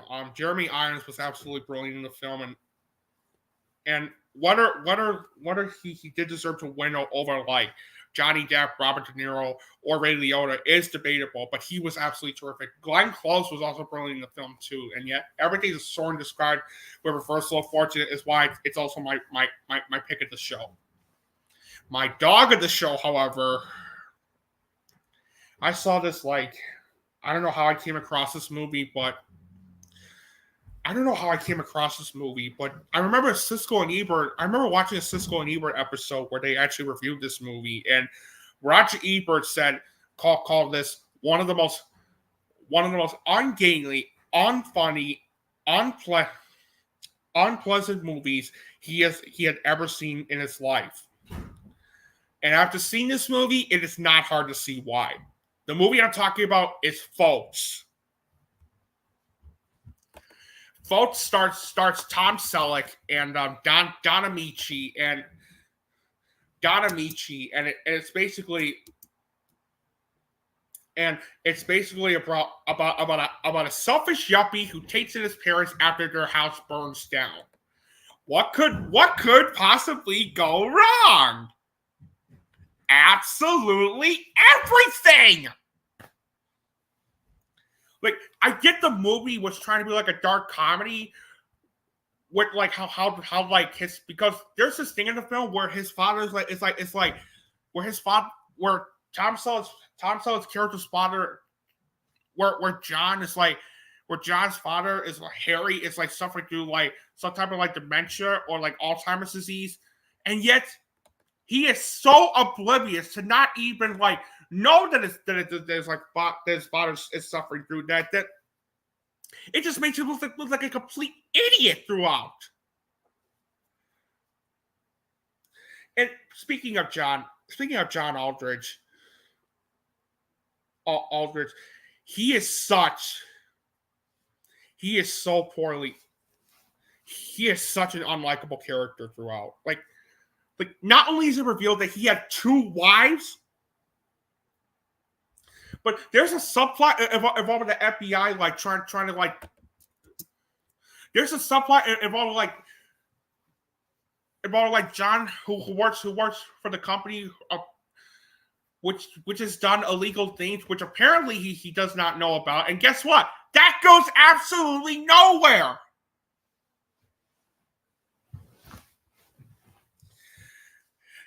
And how about this? And how about this for your movie? How about this for your movie? Like, where the movie is basically nothing but idiotic slapstick humor, including this one idiotic running gag where, John is like getting hurt throughout, and because we're gonna do more cruelty to him, and we're gonna set up a scene where he falls out of the roof while hanging on to the curtain drapes, except like, oh my God, I'm not kidding when I tell you like what this is a setup for. Except like the curtain drapes break, and that causes him to like fall into the tower pole with the groin, with him being hit right in the groin. That is classic entertainment right there. Classic joke right there. Good job, movie. Not. I'm not kidding, by the way. He's hanging on for his dear life, holding on to the curtain drapes, and then all of a sudden they snap, they snap and break, causing John to fall, hurt, getting hit in the groin by the pole, and then all of a sudden falling to the ground afterwards. And I'm not kidding. Throughout the entire film, he loses his toes, he loses his ear, and he loses his testicles. Cruelty is only funny when the character absolutely deserves it. Here, although what John does is not okay, he doesn't deserve to like.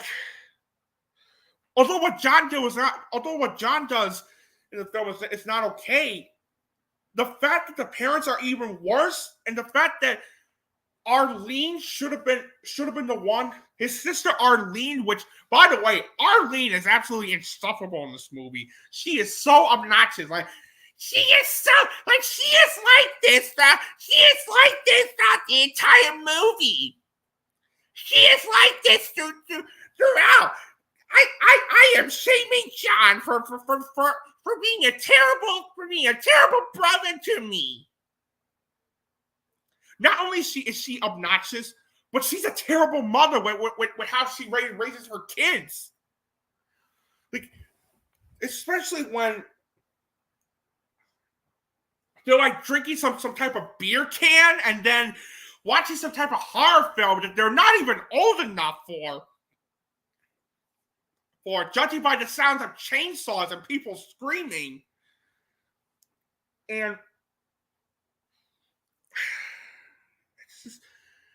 especially when their kids don't have the goddamn courtesy to save their uncle, because he's about to fall, and yet they don't do anything with it with him, except they just turn around and see absolutely nothing, and then they just go back to watching a chainsaw movie.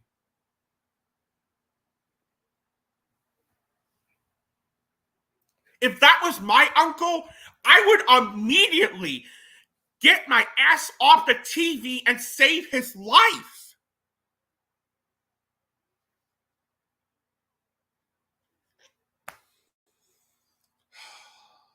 Oh my god! And Roger Ebert honestly gave perfect sense as to what could have worked. Maybe if this were James Woods or Christopher Walken doing this, and maybe the director having some type of jugular. Like I'm not kidding. Tom Selleck is horribly miscast as like John Aldrich. And pointing out what he said about Roger Ebert, he said this: maybe if this had been James Woods or Christopher Walken in the lead, somebody with a hard edge, and a director who possibly went for the jugular, maybe it might have possibly worked as black comedy in a different movie. And not only that, I think the main character should have asked for and deserved the punishment rather than being the punching bag, which would have worked. It wouldn't have made a great movie, but it would have actually made this into a solid black comedy. I love Tom Selleck. I think he's a very talented actor, but here he was horribly miscast as John Aldrich. It's not as bad as the worst film of 1992, which is Stop on My Mama's Shoe, which we'll definitely mention that on the next podcast, but it's damn close. It's damn close. Like, oh, and one last thing about this. If you've seen the trailer for it, you would know that there's also this idiotic like scene where like you give me another reason to hate Harry as a character even more. Even despite the fact, unlike how he saved John, he helped John a few times. There's a scene where Don Amici's character, suffering through Alzheimer's disease, unintentionally causes form of destruction by driving the car backwards. And what's his reaction to all this?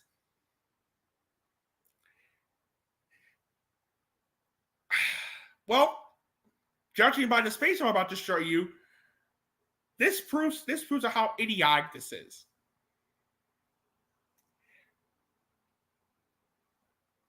Yeah. Yeah, he's like, hey, I'm calling forward to destruction, and I don't care. I don't really care. I hate that. I hate how Alzheimer's disease is. I hate how characters suffering through dementia or Alzheimer's disease is like played for laughs. I hate that. I mean, dark comedy could work if it was well written, but this is not well written. And worst of all, this movie was so out of touch with reality, especially given that a week before that film came out, on April 24th, 1992, in New York City, there was an accelerator incident where a 74-year-old woman's car was driving out of control, and it plummeted like a bunch of people at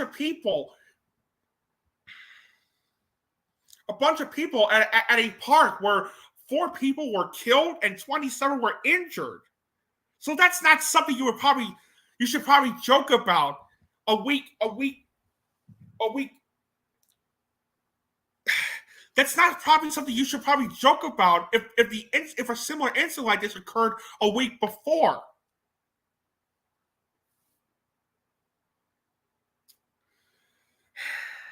A week before the movie came out.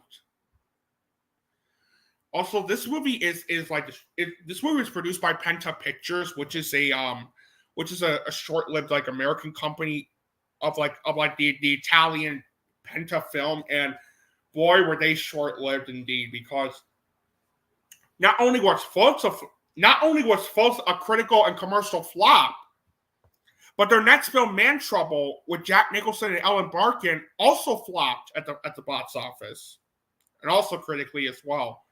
Although I would definitely watch Man Trouble over this one. Man Trouble was a bad film, but at least it was, but at least they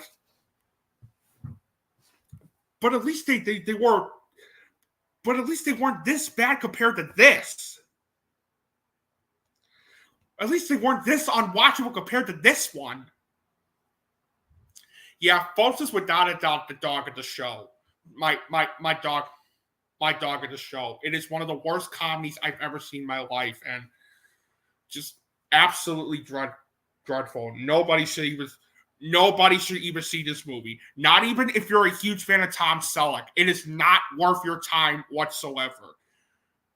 This False can rot in hell.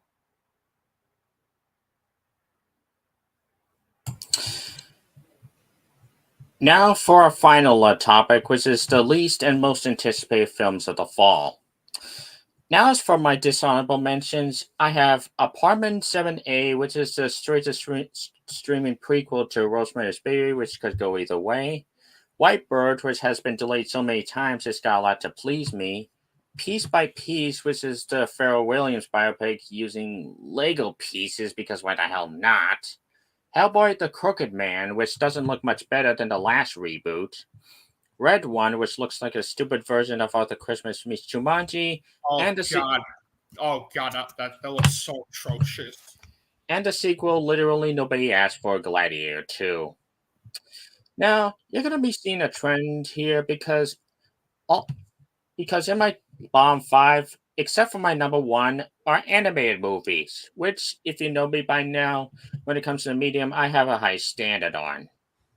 My number 5, after bomb, Disney Animation better have a great movie in their hands if they want to save their reputation, Moana 2. My number 4, you think the original upload of the Megalopolis trailer was desperate enough to include these fake reviews to make the director seem ahead of his time? Well, this movie had the audacity to advertise Sean Lasseter's previous movies, including Toy Story, Bugs Life, and even the critically panned Cars 2, even though that guy's a massive creep who hasn't been relevant for over a decade. My number 4 is Spellbound. Number 3, what do you get when you have an already dying brand like Transformers and turn it into a generic kids movie which serves as a prequel nobody asked for? Well, you got Transformers 1. Number 2, That movie was terrible. Number 2, speaking of unnecessary prequels, the only reason why this movie is being made was because the first full realistic remake was such a commercial success, even though nobody asked for a backstory to this character. Mufasa the Lion King. My number 1, it was already bad enough that Sony started off their 100th anniversary with not just one of the worst superhero movies ever, but also one of the worst movies ever made, period. But they also had to guilt trip Aaron Taylor Johnson, Russell Crowe, and the director of All Is Lost into this movie, even though we all know it's gonna get lost in a shuffle between Mufasa and Sonic 3. My number 1 without question is Kraven the fucking Hunter.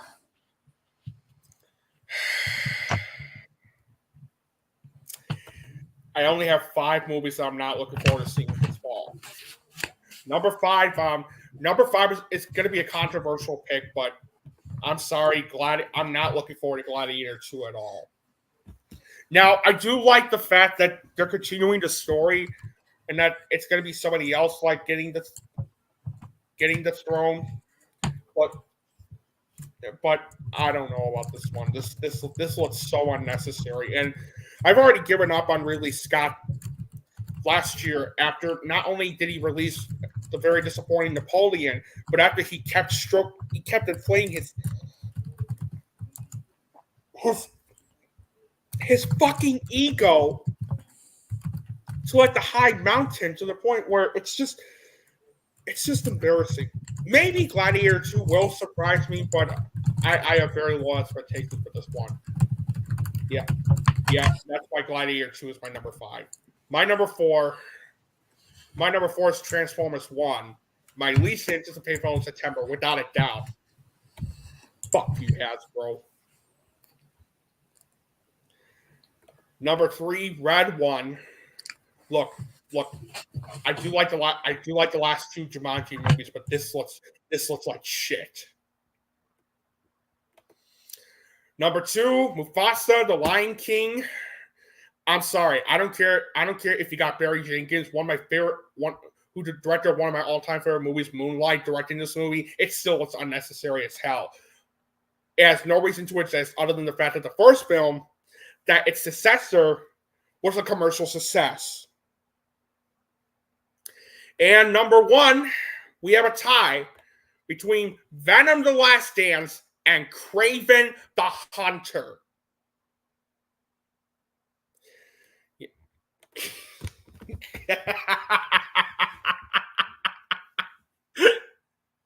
Yeah. Sony, just stop it with the Spidey-less Spider-Man movies. Yeah, really. Oh, hell yeah, we are. Are you kidding? As for my honorable mentions, I have Kevin Smith's 4:30 movie, The Wild Robot, We Live in Time, Anora, A Royal Pain by Jesse Eisenberg, The Piano Lesson, and Night Bits. My number 15 is going to be a controversial one because out of the Spidey-less Spider-Man movies, this is the only one I care about because at least these movies try to be entertaining instead of like being the next best thing. My number 15 is Venom: The Last Dance. We're just going to move on from there. You already know what I said about this movie, so. Number 14 is Steve McQueen's Blitz. Number 13 is Wicked Part 1. Number 12 is Pedro Almodovar's The Room Next Door.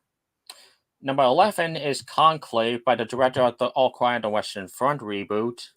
Yes. Number 10 is Robert Zemeckis' Here. Number 9 is Jason Reitman's Saturday Night. Number 8, a trailer I saw. Number 8, a trailer I saw in front of Sing Sing that looks pretty good. A Different Man. I'm looking forward to that too. Number 7, outside the setbacks, I'm really interested to see this movie is Francis Ford Coppola's Megalopolis. Yeah, I'm excited for that too. Again, despite that trailer, despite that last trailer, I'm still looking forward to this one. Number 6 is the animated Lord of the Rings movie. Number 5 is Sonic the Hedgehog 3. Number 4 is Beetlejuice. Number 3, A Complete Unknown. Number 2, Nosferatu. And number 1, Joker Follow You Do.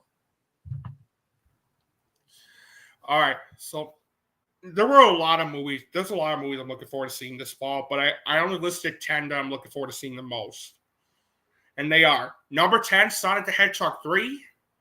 Number 9, Jason Reitman's Saturday Night. Number 8, Francis Ford Coppola's Megalopolis.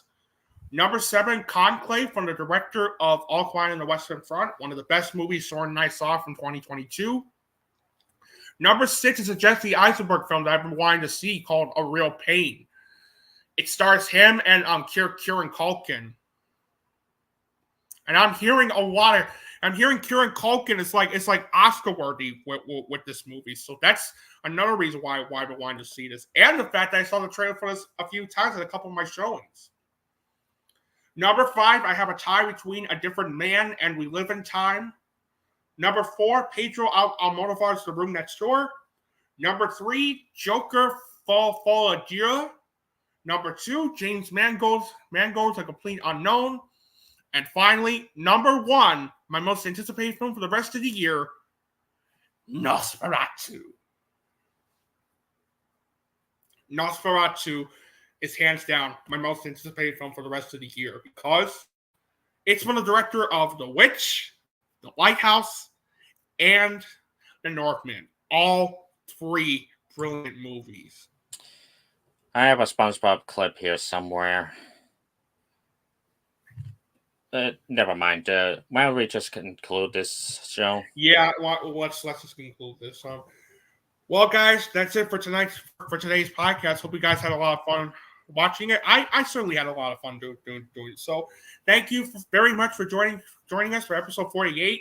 We'll be back again. Hold on. Let me see here. We're definitely going to be back again.